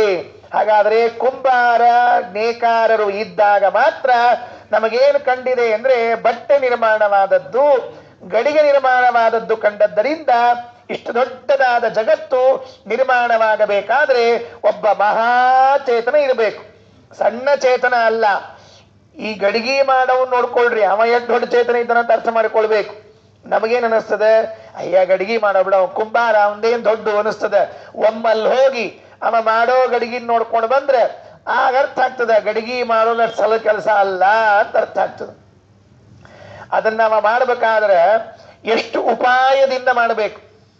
ಅವಂಗೆ ಎಲ್ಲಾ ಮಣ್ಣು ಗಡಿಗೆ ಮಾಡ್ಲಿಕ್ಕೆ ಬರಂಗಿಲ್ರಿ. ಮತ್ತೆ ನೆನಪಿಟ್ಟುಕೊಳ್ರಿ, ಎಲ್ಲಾ ಮಣ್ಣು ಗಡಿಗೆ ಮಾಡ್ಲಿಕ್ಕೆ ಬರ್ತದೇನು? ಬರೋದಿಲ್ಲ. ಗಡಿಗೆ ಮಾಡ್ಲಿಕ್ಕೆ ಬೇಕಾದ ಮಣ್ಣೇ ಬೇಕು. ತಂದ ಮೇಲೆ ಗಡಿಗೆ ಮಾಡ್ಲಿಕ್ಕೆ ಅದನ್ನ ಹದ ಮಾಡ್ಬೇಕು ಮೊದಲವ ಚಂದಾಗಿ. ಆಮೇಲೆ ಅದನ್ನ ಚಕ್ರದ ಮೇಲೆ ಇಟ್ಟು ತಿರುಗಿಸ್ಬೇಕವ. ತಿರುಗಿಸಿದ ಮೇಲೆ ಅದನ್ನ ಇಳಿಸಿದ ಮೇಲೆ ಅದನ್ನ ಬೆಂಕಿಯೊಳಗೆ ಕಾಯಿಸ್ಬೇಕು. ಜಾಸ್ತಿ ಕಾಯಿಸೋ ಹಂಗಿಲ್ಲ, ಒಡೆದು ಹೋಗ್ಬಿಡ್ತದೆ. ಕಡಿಮೆ ಕಾಯಿಸಿದ್ರೆ ಸೋರ್ ಹೋಗ್ತದೆ ನೀರು ಹಾಕಿದ್ರೆ. ಹಾಗಾದ್ರೆ ಒಂದು ಗಡಿಗೆಯನ್ನು ನಿರ್ಮಾಣ ಮಾಡುವಾಗ ಎಂತಹ ಮಣ್ಣು, ಎಷ್ಟು ನೀರು ಹಾಕಬೇಕು, ಎಷ್ಟು ಚಕ್ರ ತಿರುಗಿಸ್ಬೇಕು, ಅದಕ್ಕೆ ಎಷ್ಟೊತ್ತು ಬೆಂಕಿಯೊಳಗಿಡಬೇಕು, ಎಷ್ಟು ಬಿಸಿಲಿನಾಗ ಕಾಯಿಸ್ಬೇಕು, ಒಣಗಿಸ್ಬೇಕು, ಇವೆಲ್ಲವೂ ಕೂಡ ಅವನಿಗೆ ಗೊತ್ತಿದೆ ಅನ್ನೋದಕ್ಕಾಗಿ ಅವನು ಒಂದು ಸುಂದರವಾದ ಗಡಿಗೆಯನ್ನು ನಿರ್ಮಾಣ ಮಾಡಿದ್ದಾನೆ. ಹಾಗಾದರೆ ಈ ಜಗತ್ತು ಮಹಾಚೇತನನಾದ ಭಗವಂತನಿಂದ ನಿರ್ಮಾಣಗೊಂಡಿದೆ ಅನ್ನೋದಕ್ಕೇನೆ ಇಷ್ಟು ಚಂದಾಗಿದೆ.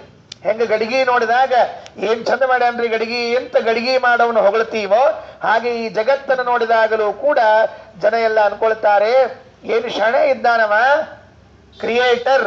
ಕ್ರಿಯೇಟಿವಿಟಿಯನ್ನು ನೋಡಿ, ಅವನು ಮಾಡಿದ ಜಗತ್ತನ್ನು ನೋಡಿ ಕ್ರಿಯೇಟರ್ ಎಷ್ಟು ಚೆನ್ನಾಗಿದ್ದಾನೆ ಅಂತ ಅನ್ಕೊಳ್ತೀವಂತೆ.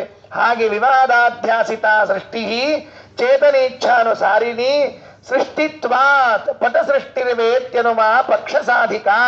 ಅದು ನಮ್ಮ ಪಕ್ಷವನ್ನ ಸಾಧನೆ ಮಾಡೋದು ಈ ಅನುಮಾನ. ನೋಡ್ರಿ, ಸುಮ್ಮನೆ ಹೇಳ್ತೀನಿ, ಇಲ್ಲಿ ಕಾರ್ಯಕ್ರಮ ನಡೀತಾ ಇದೆ ಅಂತ ಇಟ್ಕೊಳ್ರಿ. ಈ ಕಾರ್ಯಕ್ರಮ ನಡೀತಾ ಇರೋವಾಗ ಚೇರುಗಳನ್ನ ಸಾಲಾಗಿ ಜೋಡಿಸಿಟ್ಟಿರ್ತಾರೆ. ಇಲ್ಲೆಲ್ಲ ಜಮಖಾನೆ ಹಾಸಿರ್ತಾರೆ, ಪೀಠ ಹಾಕಿರ್ತಾರೆ. ನೀವು ಬಂದಾಗ ಯಾರು ಇರೋದಿಲ್ಲ, ನೀವು ಬಂದಾಗ ಇಲ್ಲಿ ಯಾರು ಇರೋದಿಲ್ಲ. ಚೇರುಗಳು ಸಾಲಾಗಿ ಇದ್ದದ್ದನ್ನು ನೋಡಿ ಯಾರೋ ಒಬ್ಬ ಮಹಾಮೇಧಾವಿ, ನೋಡು ಚೇರುಗಳಿಗೆ ಎಷ್ಟು ಬುದ್ಧಿ ಇದೆ, ನಾವು ಬರುವುದರೊಳಗಾಗಿಯೇ ಸಾಲು ಸಾಲಾಗಿ ಕುಳಿತಿವೆ. ಯಾರಾದರೂ ಒಬ್ಬ ಅಂತಾನ? ನಮ್ಮ ಗುಂಡಣ್ಣ ಮಹಾಮೇಧಾವಿ ಗುಂಡು, ಆ ಮಹಾಮೇಧಾವಿ ಗುಂಡಣ್ಣ ಎಂದಾದ್ರೂ ಅಂತಾನ ಹೇಳಿ ನೋಡಂತೆ. ನೋಡು, ಮೊದಲನೇ ಕುರ್ಚಿಗೆ ಎಷ್ಟು ಬುದ್ಧಿ ಅದ. ಆ ಮೊದಲನೇ ಕುರ್ಚಿ ಮೇಲೆ ಕೂಡೋ ಮಹಾನುಭಾವರ ಅಂಗಸ್ಪರ್ಶ ಆಗಲಿ ಅಂತ ಹೇಳಿ ಮೊದಲು ಬಂದು ಕೂತದ ಕುರ್ಚಿ. ಎರಡನೇ ಕುರ್ಚಿ ಅಷ್ಟು ಪುಣ್ಯ ಮಾಡಿಲ್ಲ ಪಾಪ, ಆ ಎರಡನೇ ಕುರ್ಚಿ ಹಿಂದೆ ಕೂತ್ಕೊಂಡದ, ಎರಡನೇವ್ರ ಸ್ಪರ್ಶ ಆಗ್ಲಿ ಅಂತ. ಹಿಂಗ ಜಮಖಾನಿ ನೋಡ್, ಜಮಖಾನಿ ಎಷ್ಟು ತಾನಾಗಿ ಎಷ್ಟು ಮುತುವರ್ಜಿ ವಹಿಸಿಕೊಂಡು ನಾವು ಹೊರದೊಳಗೆ ನೆಲದ ಮೇಲೆ ಹಿಂಗ ಕೈ ಚಾಚಿಕೊಂಡು ಬರ್ರಿ ಬರ್ರಿ ನನ್ನ ಮೇಲೆ ಕೂಡ್ರಿ ಅಂತ ಕೂತದ. ಯಾವನಾದ್ರೂ ಅಂತಾನ? ಯಾರೂ ಅನ್ನೋದಿಲ್ಲ. ಇಷ್ಟು ನೀಟಾಗಿ ಹಾಸಿದ್ದಾರೆ ಅಂದ್ರೆ ಯಾರಪ್ಪ ಹಾಸಿದವರು ಅಂತ ಕೇಳ್ತಾರೆ ಹೊರತಾಗಿ ಏನಪ್ಪ ಜಮಖಾನಿ ನೀನಾಗಿ ಹಾಸ್ಕೊಂಡ್ಬಿಟ್ಟಿಯ ಅಂತ ಯಾರು ಕೇಳೋದಿಲ್ಲ. ಫಸ್ಟ್ ಫ್ಲೋರ್ ಇದ್ದವರು, ಫಸ್ಟ್ ಫ್ಲೋರ್ ಖಾಲಿ ಇದ್ದವರು ಏನ್ ಮಾಡ್ಲಿಕ್ಕೆ ಬರೋದಿಲ್ಲ ಅಷ್ಟೇ. ಆದ್ದರಿಂದ ಸೃಷ್ಟಿತ್ವಾತ್ ಪಟ ಸೃಷ್ಟಿರ್ವೇತ್ಯನುಮ ಪಕ್ಷ ಸಾಧಿಕ. ಹಾಗಾದ್ರೆ ಈ ಈ ಈ ಒಂದು ಕಾರ್ಯಕ್ರಮವನ್ನ ಇಷ್ಟು ಚೆನ್ನಾಗಿ ಆಯೋಜನೆ ಮಾಡಿದವರು ಯಾರು ಅಂತ ಕೇಳಿದಂತೆ, ಈ ಜಗತ್ತು ಇಷ್ಟು ಚೆನ್ನಾಗಿ ಆಯೋಜನೆ ಮಾಡಿದವನು ಯಾರು ಅಂತ ಕೇಳ್ತೇವೆ. ಭಗವಂತ ಬೇಕು, ಒಬ್ಬ ಚೇತನ ಬೇಕು. ಅದರಿಂದ ಜಡವಾದ ಪ್ರಕೃತಿ ಎಂದು ಕೆಲಸ ಮಾಡೋದಿಲ್ಲ. ಮಧ್ವಾಚಾರ್ಯರು ದ್ವಾದಶ ಸ್ತೋತ್ರದಲ್ಲಿ ಹೇಳುವಾಗ ನ ಚ ಕರ್ಮ ವಿಮಾಮಲ ಕಾಲ ಗುಣ ಪ್ರಭೃತೀಶಮಚಿತ್ತನು ತದ್ಧಿಯತಗ ಚಿದಚಿತ್ತನು ಸರ್ವಮಸೌತು ಹರಿರ್ ಯಮಗೇದಿತಿ ವೈದಿಕಮಸ್ತಿ ವಚಗ. ಆಚಾರ್ಯ ಅಂತಾರೆ, ಇದು ಯಾವುದು ಜಗತ್ ಸೃಷ್ಟಿ ಮಾಡ್ಲಿಕ್ಕೆ ಸಾಧ್ಯ ಇಲ್ಲ. ಯಾವ್ದು? ನ ಚ ಕರ್ಮ ವಿಮಾಮಲ ಕಾಲ ಗುಣ ಪ್ರಭೃತೀಶಮಚಿತ್ತನು ತದ್ಧಿಯತಗ. ಕರ್ಮ ಅಲ್ಲ, ಕಾಲ ಅಲ್ಲ, ಅಜ್ಞಾನ ಅಲ್ಲ, ಯಾವ ಪ್ರಕೃತಿ ಅಲ್ಲ. ಯಾಕೆ ಅಂದ್ರೆ ಅವೆಲ್ಲವೂ ಕೂಡ ಜಡ. ಜಡವಾದದ್ದಕ್ಕೆ ಯಾವುದಕ್ಕೂ ಜಗತ್ ಸೃಷ್ಟಿ ಮಾಡುವಂತಹ ಸಾಮರ್ಥ್ಯ ಇಲ್ಲ. ಇದು ಒಂದು ಹೇಳಿದ್ರು. ಸ್ವಲ್ಪ ಆ ನಿರೀಶ್ವರ ಸಾಂಖ್ಯರಲ್ಲೇ ಇನ್ನೊಬ್ಬರು ನಿರೀಶ್ವರ ಸಾಂಖ್ಯರು ಮತ್ತೆ ಅವ್ರು ಹೆಂಗಿದ್ದಾರೆ ಅಂದ್ರೆ, ಬೇಕು ಒಬ್ಬ ಹೆಪ್ಪ ಹಾಕೋ ಹೆಂಗೊಬ್ಬ ಚೇತನ ಬೇಕಲ್ಲ, ಹಂಗೊಬ್ಬ ಚೇತನನ್ನು ಒಪ್ಪಿಕೊಳ್ತೀವಿ, ಪರಮಚೇತನ ಒಪ್ಪಿಕೊಳ್ಳೋದಿಲ್ಲ. ಚೇತನೇನಿದ್ದಾರೆ ಅವರು ಎರಡು ವಿಧ: ಸಾಮಾನ್ಯ ಚೇತನ, ಪರಮಚೇತನ. ಪರಮಚೇತನ ಪರಮಾತ್ಮ, ಸಾಮಾನ್ಯ ಚೇತನ ನಾವೆಲ್ಲ. ಅದಕ್ಕೇನಂತಾರೆ ಅಂದ್ರೆ, ಈ ಜಗತ್ತಿನ ಸೃಷ್ಟಿ ಕಾರ್ಯದಲ್ಲಿ ಒಬ್ಬ ಚೇತನನನ್ನ ಒಪ್ತೀವಿ, ಪರಮಚೇತನ ಒಪ್ಪೋದಿಲ್ಲ. ಹೇಗೆ ಹೆಪ್ಪ ಹಾಕ್ಲಿಕ್ಕೆ ಒಬ್ಬ ಬೇಕು ಅಂತ ಹೇಳಿದ್ದೀರಿ, ಹಾಗೆ ಒಪ್ತೀವಿ. ಅದು ಹೇಗೆ ಒಪ್ತೀರಿ? ಸರಿ ಆಯ್ತು, ಒಬ್ಬ ಚೇತನ ಒಪ್ಕೊಂಡಿದ್ದೀಯಲ್ಲಪ್ಪ, ಹಂಗಾರ ಚೇತನನೇ ಜಗತ್ತನ್ನ ನಿರ್ಮಾಣ ಮಾಡ್ತಾನೇನು ಅಂದ್ರೆ ಅವ ಮಾಡಂಗಿಲ್ಲಂತೆ. ಮಾಡೋದು ಪ್ರಕೃತಿಗೆ. ಇವ ಏನ್ ಮಾಡ್ತಾನ ಅಂದ್ರೆ ನೋಡ್ಕೋತ್ ಕೂತಿರ್ತಾನಂತ. ಎಷ್ಟು ಚೆನ್ನಾಗಿ ಮಾಡ್ತಾ ಇದ್ದಿ, ಎಷ್ಟು ಚೆನ್ನಾಗಿ ಮಾಡ್ತಾ ಇದ್ದಿ ನೋಡ್ಕೊಂಡು ಕೂತಿರ್ತಾನಂತ. ಇವೇನ್ ಮಾಡೋದಿಲ್ಲ. ಪ್ರಕೃತಿಸ್ತು ಕರ್ತೃ ಪುರುಷಸ್ತು ಪುಷ್ಕರ ಫಲಾಶವನ್ ನಿರ್ಲೇಪ. ಇದವರ ಸಿದ್ಧಾಂತ. ಪ್ರಕೃತಿ ಇದು ಕರ್ತೃ, ಪ್ರಕೃತಿಯೇ ಜಗತ್ತು ನಿರ್ಮಾಣ ಮಾಡ್ತದೆ. ಮತ್ತೆ ಇವ ಪುರುಷ ಏನ್ ಮಾಡ್ತಿರ್ತಾನೆ ಇವ ಅಂದ್ರೆ ಪುಷ್ಕರ ಫಲಾಶವನ್ ನಿರ್ಲೇಪ. ಕಮಲದ ಎಲೆಯ ಮೇಲೆ ನೀರು ಬಿದ್ದರೆ ಹೇಗೆ ಲೇಪವಾಗುವುದಿಲ್ಲವೋ ಹಾಗೆ ಜಗತ್ತಿನ ಸೃಷ್ಟಿಯಲ್ಲಿ ಇವನದೇ ನಾಟ ನಡೆಯೋದಿಲ್ಲ. ಅಮ್ಮ ಅವರ ಗಂಡನಾಗಿ ಕೂತಿರ್ತಾನೆ. ಅಮ್ಮ ಅವರು ಹೇಳಿದಂತೆ ಕೇಳ್ತಾನಂತೆ. ಪಾಪ ಕೂಡು ಕೂತಿರ್ತಾನೆ, ಏಳು ಹೇಳ್ತಾನೆ. ಮುಂದೇನ್ ಮಾಡು? ಕೂಡು ಏಳು ಆದ್ಮೇಲೆ ಇನ್ನೇನ್ ಮಾಡ್ಲಿಕ್ಕೆ ಬರ್ತದೆ? ಮಲಗೇ ಬಿಟ್ಟಿರ್ತಾನೆ ಅಷ್ಟೇ ಅವನು. ಹಾಗಾಗಿ ಅದನ್ನ ನೋಡ್ರಿ, ಈಗ ಆ ವಿಷಯವನ್ನ ಹೇಳುವ ಶ್ಲೋಕ ಅದು. ಯಚ್ಚೇತನ ಚೇತನಯೋ ಅಂಗಾಂಗಿತ್ವ ಅಧಿವನ್ವತೆ ಸೃಷ್ಟಾವೀಶಾನಪೇಕ್ಷಾಯಾಂ ತನ್ನ ಶೋಭನ ತಾಮ್ರಜೇತ್. ಯಚ್ಚೇತನ ಚೇತನಯೋ, ಚೇತನ ಚೇತನಗಳೇನವ ಅಲ್ಲ, ಅವು ಅಂಗ ಅಂಗಿಭಾವ. ಒಂದು ಸಹಕಾರಿ, ಒಂದು ಪ್ರಧಾನ. ಅಂಗಿ ಯಾವುದು? ಪ್ರಧಾನವಾದದ್ದು ಯಾವುದು ಅಂತ ಕೇಳಿದ್ರೆ ಜಡ ಪ್ರಕೃತಿಯೇ ಪ್ರಧಾನ. ಇವ ಇದ್ದಾನಲ್ಲ, ಇವ ಅಂಗ. ಅಂಗ ಅಂದ್ರೆ ಅಪ್ರಧಾನ. ಪಾಪ ಇದು ಸುಮ್ಮನೆ ಏನಿಲ್ಲೇ ಇಲ್ಲ, ಹೆಸರಿಗೆ ಮಾತ್ರ ಇದ್ದಾನೆ ವಿನಃ ಅವನದ್ದೇನಿಲ್ಲ. ಅದಕ್ಕೆ ಒಂದು ಮಾತು ಕೇಳಿದ್ರು, ಯಚ್ಚೇತನ ಚೇತನಯೋ ಅಂಗಾಂಗಿತ್ವಾದಿ ಮನ್ಯತೆ ಸೃಷ್ಟೌ ಈಶಾ ಅನಪೇಕ್ಷಾಯಾಮ್. ಸೃಷ್ಟಿಯಲ್ಲಿ ಭಗವಂತ ಬೇಕಾಗಿಲ್ಲ ಅಂತ ನೀವನ್ನೋದಾದರೆ ಆಗ ಏನಾಗೋದಿಲ್ಲಪ್ಪ, ತನ್ನ ಶೋಭನ ತಾಮ್ರಜೇತ್. ಅದು ಶೋಭಾಯಮಾನವಲ್ಲ, ಅದು ಸರಿಯಲ್ಲ. ಯಾಕೆ? ಮೊದಲನೇದ್ದು ಏನಪ್ಪ, ಈ ಚೇತನ ಇವ ಒಬ್ಬ, ಇವ ಯಾರು? ಮತ್ತೆ ಪ್ರಕೃತಿ ಒಂದು. ಇವರಿಬ್ಬರು ಸೇರಿಕೊಂಡು ಈ ಜಗತ್ತು ನಿರ್ಮಾಣವನ್ನ ಮಾಡ್ತಾರೆ. ಆದರೆ ಚೇತನ ಏನು ಮಾಡೋದಿಲ್ಲ, ಸುಮ್ಮನೆ ಅಧ್ಯಕ್ಷನಾಗಿರ್ತಾನೆ. ಅಂದ್ರೆ ಇದನ್ನ ಹೆಂಗ್ ಹೊಂದಿಸ್ತೀರಿ? ಅದಕ್ಕೆ ಅವರೊಂದು ದೃಷ್ಟಾಂತ ಹೇಳಿದ್ರು. ಏನು ಅಂದ್ರೆ ಅಂಧ ಪಂಗುನ್ಯಾಯ ಅಂತ ಒಂದು ನ್ಯಾಯವನ್ನ ಹೇಳ್ತಾರೆ. ಅಂಧ ಪಂಗುನ್ಯಾಯ, ಕುರುಡ ಕುಂಟನ ನ್ಯಾಯದಂತೆ ಹೊಂದಿಸ್ತೀವಿ. ಕುರುಡ ಕುಂಟ ನ್ಯಾಯ ಅಂದ್ರೆ ಏನು? ಈಗ ಕಾಡಿನಲ್ಲಿ ಬೆಂಕಿ ಹತ್ತಿದೆ. ಕಾಡಿನಲ್ಲಿ ಬೆಂಕಿ ಹತ್ತಿದಾಗ ಕಾಡಿನಿಂದ ತಪ್ಪಿಸಿಕೊಂಡು ಬರಬೇಕು. ಬರುವಾಗ ಒಬ್ಬ ಕುರುಡ, ಅವನಿಗೆ ದಾರಿ ಕಾಣಿಸೋದಿಲ್ಲ. ಇನ್ನೊಬ್ಬ ಕುಂಟ, ಅವನಿಗೆ ಕಾಲಿಲ್ಲ. ಇವನಿಗೆ ಕುಂಟ ಅಂದ್ರೆ ಕಾಲಿಲ್ಲ ತಾನೆ, ಅವನಿಗೆ ಹೋಗ್ಲಿಕ್ಕೆ ಬರೋದಿಲ್ಲ. ಹೋಗಲು ಬರದೇ ಇದ್ದವನೊಬ್ಬನು, ಕಣ್ಣು ಕಾಣಿಸದೇ ಇದ್ದವನೊಬ್ಬನು, ಕಣ್ಣು ಕಾಣಿಸುವನು ಕಣ್ಣು ಕಾಣಿಸದೇ ಇದ್ದವನು, ಇವರಿಬ್ಬರು ಸೇರಿಕೊಂಡು ಏನ್ ಮಾಡ್ತಾರೆ ಅಂತಂದ್ರೆ ಆ ಕಾಡಿಗೆ ಬಿದ್ದ ಬೆಂಕಿಯಿಂದ ತಪ್ಪಿಸಿಕೊಳ್ತಾರೆ. ಇದು ಅಂಧಪಂಗುನ್ಯಾಯ ಅಂತ ಕರೀತಾರಲ್ಲ, ಹಾಗೆ ಪ್ರಕೃತಿ ಮತ್ತು ಪುರುಷ ಚೇತನ ಇಬ್ಬರು ಸೇರಿಕೊಂಡು ಈ ಜಗತ್ತಿನ ಕೆಲಸವನ್ನ ಮಾಡಿಕೊಂಡು ಹೋಗ್ತಾರೆ ಅಂತ ಹೇಳ್ತೀವಿ. ಅದಕ್ಕೆ ಆಚಾರ್ಯ ಹೇಳಿದರು, ಎಲ್ಲ ಬರೋಬ್ಬರಿ ಹೇಳಿರಿ, ಒಂದೇ ಒಂದು ಪಾಯಿಂಟ್ ತಪ್ಪಿರಿ ಅಂದ್ರೆ ಆಚಾರ್ಯ ಏನು, ಕುರುಡ ಕುಂಟ ಇಬ್ರು ಕೂಡ್ಕೊಂಡು ಬೆಂಕಿ ದಾಡ್ತಾರ ಬರೋಬ್ಬರಿ. ಅವ್ರು ಹೆಂಗ್ ಕೂಡ್ಕೊಂಡ್ರು ಅದನ್ನ ಹೇಳ್ರಿ ಅಂದ್ರೆ ಮೊದಲು ಕೆಲಸನ ಮುಗಿದೋಯ್ತು. ಹೆಂಗ್ ಕೂಡಿದ್ರು? ಯಾಕೆ ಯಾಕೆ ಕುರುಡನಿಗೆ ಕುಂಟ ಎಲ್ಲಿದ್ದಾನೆ ಅಂತ ಕಾಣಿಸೋದಿಲ್ಲ. ಹೆಂಗ್ ಕಾಣಿಸೋದಿಲ್ಲ? ಇನ್ನು ಕುಂಟನಿಗೆ ಕುರುಡ ಇದ್ದರೆ ಹೋಗ್ಲಿಕ್ಕೆ ಬರೋದಿಲ್ಲ. ಕುಂಟನು ಕುರುಡ ಇದ್ದವನ ಕಡೆಗೆ ಹೋಗ್ಲಿಕ್ಕೆ ಬರೋದಿಲ್ಲ, ಕುರುಡನಿಗೆ ಕುಂಟ ಇದ್ದವನ ಕಡೆಗೆ ಹೋಗ್ಲಿಕ್ಕೆ ಬರೋದಿಲ್ಲ. ಹಾಗಾದ್ರೆ ಅವರಿಬ್ಬರು ಸೇರಿಕೊಂಡದ್ದು ಯಾವಾಗಪ್ಪ? ಸೇರಿಕೊಂಡದ್ದು ನಿಶ್ಚಿತ ಆದರೆ ಕುರುಡ ಕುಂಟರು ಬೆಂಕಿ ಆ ಕಾಡಿನಿಂದ ತಪ್ಪಿಸಿಕೊಂಡ್ರು, ನದಿಯನ್ನು ದಾಟಿಕೊಂಡು ಹೋದ್ರು ಅಂತ ತಿಳ್ಕೊಂಡು ಹೇಳಬೇಕು. ಇಲ್ಲ, ಆ ಕುರುಡನನ್ನ ಈ ಕುಂಟನನ್ನ ಕೂಡಿಸ್ಲಿಕ್ಕೆ ಒಬ್ಬ ಮೂರನೇದವ ಇದ್ದ. ಯಾರು? ಅವನೇ ಇವರನ್ನ ಕೂಡಿಸಿಬಿಟ್ಟ ಅಂತ ಅನ್ನೋದಾದ್ರೆ ಅವನೇ ಇವರಿಬ್ಬರನ್ನು ದಾಟಿಸಿದ ಅಂತ ಅರ್ಥ. ಹಾಗಿದ್ರೆ ಈ ಪ್ರಕೃತಿ ಮತ್ತು ಚೇತನ ಬಿಟ್ಟು ಇನ್ನೊಬ್ಬ ಇದ್ದಾನೆ ಅನ್ನೋದಾದ್ರೆ ಅವನೇ ಪರಮಾತ್ಮನಾದದ್ರಿಂದ ಜಗತ್ ಸೃಷ್ಟಿ ಅವನಿಂದೇ ಆಗಬೇಕು, ಇವರಿಂದ ಅಲ್ಲ. ಇವತ್ತು ಒಬ್ಬ ಚೇತನ, ಇವತ್ತು ಪ್ರಕೃತಿ ಕೆಲಸ ಮಾಡಿತ್ತು. ಆದಿ ಸೃಷ್ಟಿಯಲ್ಲಿ ಚೇತನನನ್ನ ಪ್ರಕೃತಿಯನ್ನ ಕೂಡಿಸಿದ್ದು ಯಾರು? ಕುರುಡ ಕುಂಟನ್ನ ಕೂಡಿಸಿದ್ದು ಯಾರು? ಹೇಳಲಿಕ್ಕೆ ಬರುವುದಿಲ್ಲವಾದ್ದರಿಂದಾಗಿ ನಿಮ್ಮ ವಾಕ್ಯಾರ್ಥ ಇದು ತಪ್ಪು, ಬಿದ್ದೋಯ್ತು. ಮತ್ತೆ ಮುಂದೊಂದು ಹೇಳ್ತಾರೆ, ಅಲ್ರಿ ನಾವ್ ಯಾಕೆ ವಲ್ಲೆ ಅಂತೀವಿ ಗೊತ್ತೇನು? ಈಶ್ವರನ ಒಪ್ಕೊಳ್ಳಿಕ್ಕೆ. ಈಶ್ವರ ಇದ್ದಾನೆ ಅನ್ಲಿಕ್ಕೆ ಏನು ಪ್ರಮಾಣ ಹೇಳೋಣಂತ. ಈಗ ಈಶ್ವರ ಇದ್ದಾನೆ ಅಂತನ್ಲಿಕ್ಕೆ ಏನು ಪ್ರಮಾಣ ಹೇಳ್ಬೇಕಲ್ಲ? ನೀವು ಈಶ್ವರ ಇದ್ದಾನೆ, ಕಣ್ಣಿಗೆ ಕಾಣಿಸ್ತಾನ ನಿಮ್ಮ ಈಶ್ವರ? ಇಲ್ಲ. ದೇವರು ಕಣ್ಣಿಗೆ ಕಾಣಿಸೋದಿಲ್ಲ ಅಂದಮೇಲೆ ದೇವರಿದ್ದಾನೆ ಅಂತ ಎಲ್ಲಿ? ನಿರೀಶ್ವರ ಸಾಂಖ್ಯರು ನಮಗೆ ಪ್ರಶ್ನೆ ಮಾಡ್ತಾ ಇದ್ದಾರೆ.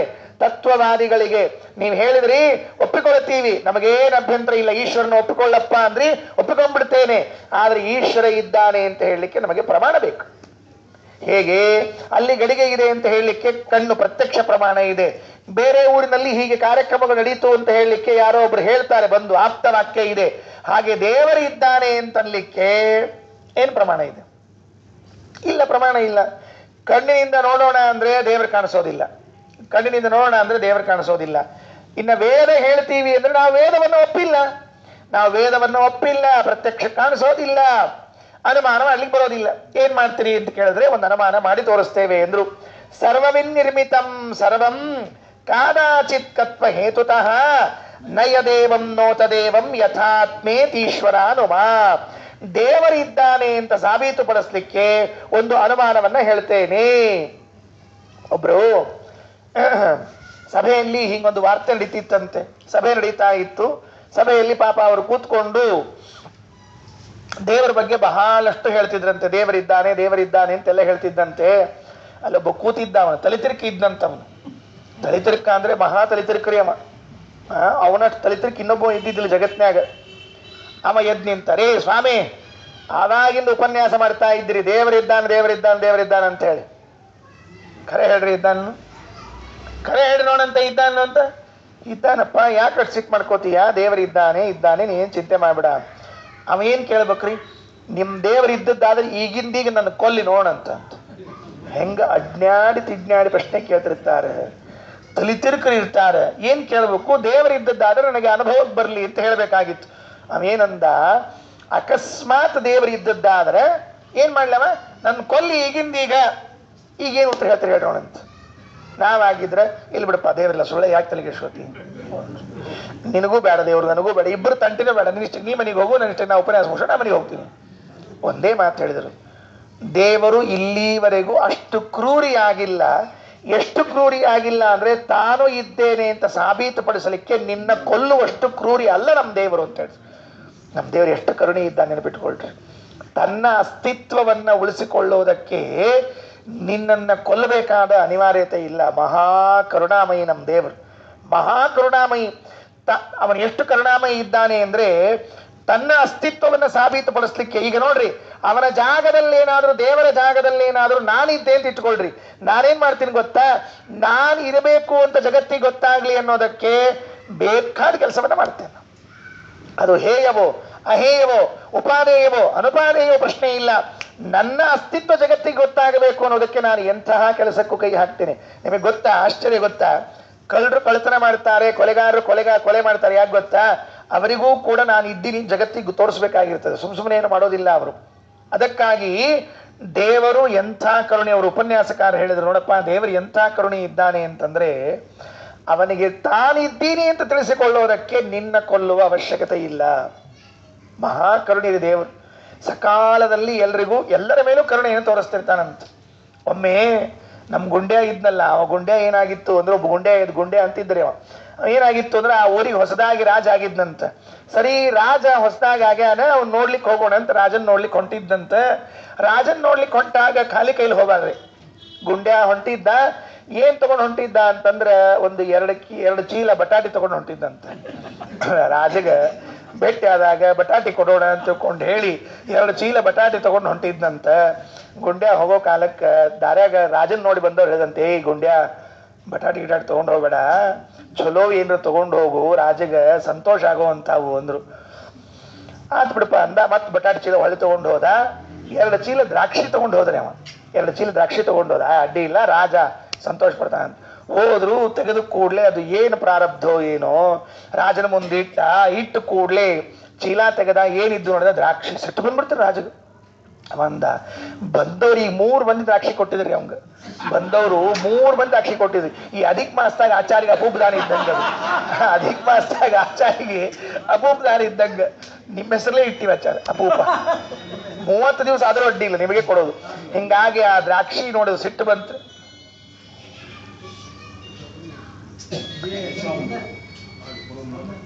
ಈಗ ಅವನಿಗೇನು ಸಿಟ್ಟು ಬಂತು ಅಂದ್ರೆ, ಒಂದೇನು ಹೇಳ್ದ ಅಂದ್ರೆ, ಮಾತಾಡ್ಬೇಡ್ರಿ ಯಾರು. ಒಂದು ಹೇಳ್ದ, ಏನು ಅಂದ್ರೆ, ನೀವು ಸೈನಿಕರೇ ಒಂದು ಕೆಲಸ ಮಾಡ್ರಿ, ಅವನು ಯಾವ ದ್ರಾಕ್ಷಿ ಹಣ್ಣು ತಂದಿದ್ದಾನಲ್ಲ ಅದನ್ನ ತೆಗೆದುಕೊಂಡು ಅವನನ್ನ ನಡುವು ನಿಲ್ಲಿಸಿ ರಪ ರಪ ರಪ ಅಂತ ಹೊಡಿರಿ ಅಂತ ಹೇಳಿದ. ಒಂದು ಹೊಡಿಲಿಕ್ಕೆ ಶುರು ಮಾಡಿದ ದ್ರಾಕ್ಷಿ ಹಣ್ಣು ತಗೊಂಡು ಅವ 2 ಕೈಗಳನ್ನ ಮೇಲೆತ್ತಿ, ಓ ದೇವರೇ ಎಂಥ ಕರುಣಿ ನಗ್ಲಿಕ್ಕೆ ಶುರು ಮಾಡಿದವ. ಈ ಹೊಡೆಯೋರಿಗೆ ಗುಂಡ್ಯ ನೋಡಿ ಗಾಬರಿ ಆಯ್ತು. ಗುಂಡ್ಯ, ನಿನಗೆ ದ್ರಾಕ್ಷಿ ತಗೊಂಡು ಹೊಡಿಲಿಕ್ಕತ್ತೀವಿ, ಯಾಕೆ ಸಂತೋಷದಿಂದ ನಗ್ಲಿಕ್ಕತ್ತೀವಿ? ಇಲ್ಲ, ದೇವರು ಎಂಥ ಕರುಣಾಮೂರ್ತಿ, ಅಕಸ್ಮಾತ್ ನಾ ದ್ರಾಕ್ಷಿ ಅಂತರೋ ಬಂದಿ ಬಟಾಟಿ ತಂದಿದ್ದೆ, ನನ್ನ ಪರಿಸ್ಥಿತಿ ಏನಾಗ್ತಿತ್ತು. ಅದಕ್ಕೆ ದೇವರು ಮಹಾ ಕರುಣೆ ಇದ್ದಾರೆ. ಬರ್ಬೇಕಾದ್ರೆ ದಾರ್ಯಾಗ ಒಬ್ಬರಿಗೆ ಬುದ್ಧಿ ಹೇಳಿ, ಬೇಡಪ್ಪ ದ್ರಾಕ್ಷಿ ತಗೊಂಡು ಹೋಗು ಅಂತ ಹೇಳ್ದ. ಅದಕ್ಕೆ ಗುಂಡ್ಯ ಅಂದ, ದೇವರು ಮಹಾ ಕರುಣಾಮಯಿ ಅಂತ. ಅದಕ್ಕೆ ದೇವರು ಭಾರಿ ಕರುಣೆ ಇದ್ದಾನೆ. ಎಂಥ ಕರುಣೆ ಇದ್ದಾನೆ ದೇವರು ಅಂತಂದ್ರೆ, ತನ್ನ ಅಸ್ತಿತ್ವಕ್ಕಾಗಿ ಇನ್ಯಾರನ್ನೋ ಕೊಲ್ಲಬೇಕಾದ ಅನಿವಾರ್ಯತೆ ಇಲ್ಲ. ದೇವರು ಇದ್ದಾನೆ ಅಂತನ್ನುವಂತಹ ಅನುಭವ ನಮ್ಮೆಲ್ಲರಿಗೂ ಇರುವಂತಹದ್ದು. ಅದಕ್ಕೆ ಆಚಾರ್ಯ ಪ್ರಶ್ನೆ ಕೇಳುತ್ತಾರೆ, ಯದಿ ನಾಮ ಪರೋ ನ ಭವೇತ್ ಸಹರಿಹಿ ಕಥಮಸ್ಯ ವಶೇ ಜಗದೇ ತದಭೂತ್, ಯದಿ ನಾಮ ನತಸ್ಯ ವಶೇ ಸಕಲಂ ಕಥಮೇವತು ನಿತ್ಯ ಸುಖಂ ನ ಭವೇತ್. ಹೌದಪ್ಪ, ಒಂದು ವೇಳೆ ದೇವರು ಇಲ್ಲ ಅಂತಾದರೆ ಈ ಜಗತ್ತು ಯಾರದ್ದೋ ಕೈಯಲ್ಲಿ ಇದ್ದಂತೆ ಯಾಕೆ ಆಡ್ತಾ ಇದೆ? ಯಾರು ಇಲ್ಲ, ದೇವರು ಇಲ್ವಲ್ಲ. ಹಾಗಾದ್ರೆ ಈ ಜಗತ್ತಿನ ವ್ಯವಹಾರಗಳೆಲ್ಲ ನಡೀತಾ ಇದ್ದದ್ದು ಹೇಗೆ ನಡೀತಾ ಇದೆ ಅಂದ್ರೆ, ಇನ್ನೊಬ್ಬರ ಕಂಟ್ರೋಲ್ ಅಲ್ಲಿ ಇದ್ದದ್ದು ನಡೀತಾ ಇದೆ. ಯದಿ ನಾಮ ಪರೋ ನ ಭವೇತ್ ಸಹರಿಹಿ, ದೇವರಿಲ್ಲ ಅಂತ ಆದ್ರೆ ಕಥಮಸ್ಯ ವಶೇ ಜಗದೇ ತದಭೂತ್, ಈ ಜಗತ್ತು ದೇವರ ಅಧೀನ ಯಾಕಾಯ್ತು? ಹಾಗ್ರಿ, ಯಾರು ಹೇಳರಿ ಈ ಜಗತ್ತು ದೇವರ ಅಧೀನ ಆಗಿದೆ ಅಂತಂದ್ರೆ, ಯದಿ ನತಸ್ಯ ವಶೇ ಸಕಲಂ, ಜಗತ್ತು ದೇವರ ಅಧೀನ ಅಲ್ಲ ಅಂದ್ರೆ ಕಥಮೇವತು ನಿತ್ಯ ಸುಖಂ ನ ಭವೇತ್, ಯಾಕೆ ನಾವು ನಿತ್ಯ ಸುಖಿಗಳಾಗಿಲ್ಲ? ಆನ್ಸರ್ ಮೀ ಎಂದ್ರು. ನಾವು ನಿತ್ಯ ಸುಖಿಗಳಾಗಬೇಕಾಗಿತ್ತು. ಬೆಳಗಾಗಿ ಎದ್ರೆ ಶುರುವೆ ಕೊಯ್ ಕೊಯ್ ಕೊಯ್ ಕೊಯ್ ಕೊಯ್ ಕೊಯ್, ಬೆಕ್ಕಿನ ಮರಿ ನಾಯಿ ಮರಿಸಿದ್ರೆ ಕಟ್ ಕೊಯ್ ಕೊಯ್ ಅನ್ನಂಗಿಲ್ಲ ನಮ್ದ. ಸುಮ್ಮನೆ ಯಾರನ್ನ ಕೇಳ್ರಿ, ಆರಾಮಿದ್ದೀರಾ? ಏನ್ ಆರಾಮಾಚಾರ? ಸುಮ್ಮನೆ ಕೇಳಿ ಹೇಳ್ತಿದ್ದಾರೆ ಅಲ್ಲ, ನನ್ನಿಂದ ಹಿಡ್ಕೊಂಡು ನಾನು ಸುಮ್ಮನೆ ಹೇಳ್ತಿಲ್ಲ, ಪ್ರತಿಯೊಬ್ಬರ ಹಣೆ ಬರ್ನು ಇಷ್ಟೇ. ಯಾರ ಭೇಟಿ ಆಗ್ರಿ, ಹೆಂಗಿದ್ದೀರಿ? ಆರಾಮಿದ್ದೀರಾ? ಅಲ್ರಿ ಚಾರ, ನಿಮಗೇನಾಗಿದ್ರೆ ಚಾರ? ಆರಾಮಿದ್ದೀರಿ? ಉಪನ್ಯಾಸ ಪಾಠ ಪ್ರವಚನ ಅನ್ಕೊಂಡಿದ್ದೀರಿ, ಬಿಸಿ ಅದನ್ನ ನಿಮಗೇನ್ರ ಹೇಳಿದ್ನಿಲ್ಲ ಆಗಲೇ ಕೇಳಿದೆ, ನಿಮಗೇನು ಗೊತ್ತ ಆಚಾರ ಅಂದ್ರೆ ಬಿಸಿ ಎಟ್ಟದಂತವ ಅಂತಾನೆ. ಅದಕ್ಕೆ ಯಾರೇ ಒಬ್ಬರನ್ನು ವಿಚಾರಿಸ್ರಿ, ಪ್ರತಿಯೊಬ್ಬರೂ ಕೂಡ ನಮಗೆ ದುಃಖ ಉಂಟು, ಯಾರೂ ಸುಖಿಗಳಲ್ಲ ಸಂಪೂರ್ಣವಾಗಿ ಅಂಥೇಳಿ ಎಲ್ಲರೂ ದುಃಖಿಗಳಲ್ಲ, ನೆನಪಿಟ್ಟುಕೊಳ್ರಿ, ಎರಡೂ ಇದೆ.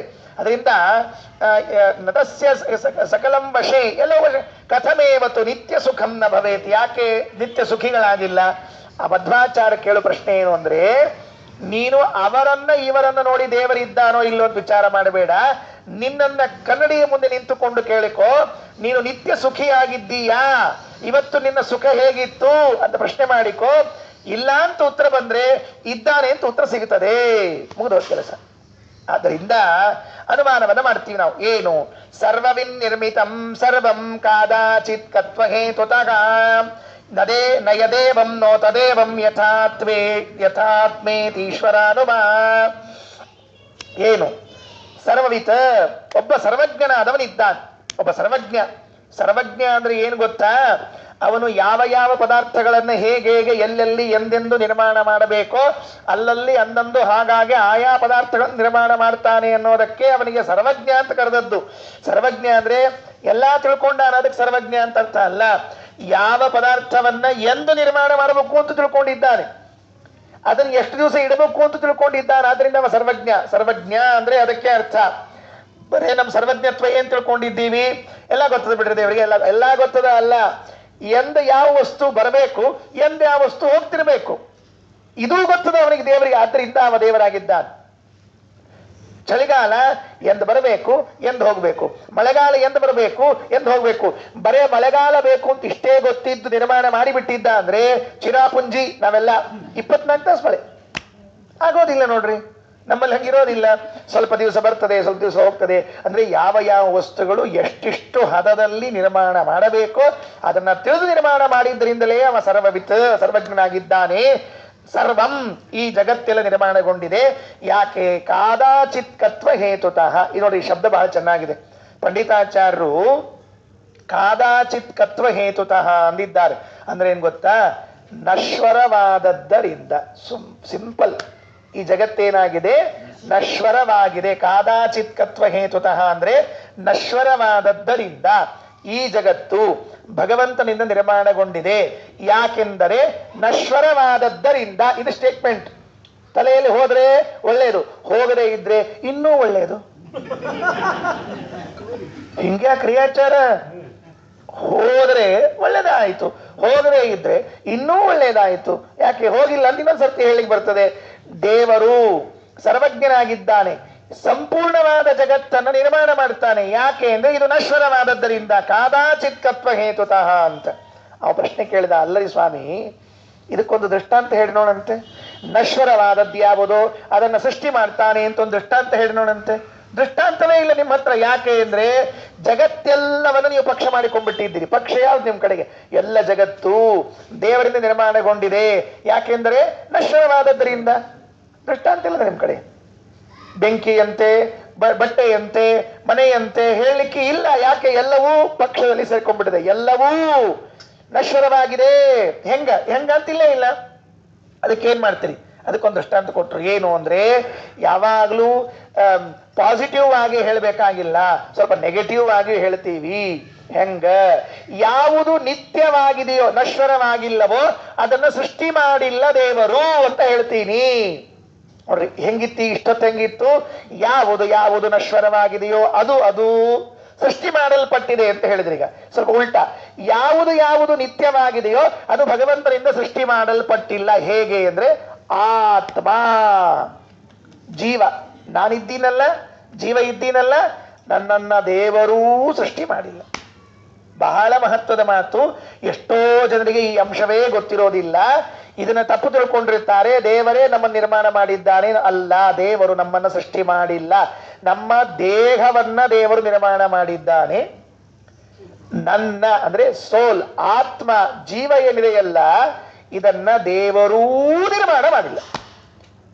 ಯಾಕೆ ಅಂದ್ರೆ ಆತ್ಮ ನಿತ್ಯ, ಆತ್ಮ ನಿತ್ಯ, ಪರಮಾತ್ಮ ನಿತ್ಯ, ವೇದ ನಿತ್ಯ, ಕರ್ಮ ನಿತ್ಯ, ಕಾಲ ನಿತ್ಯ.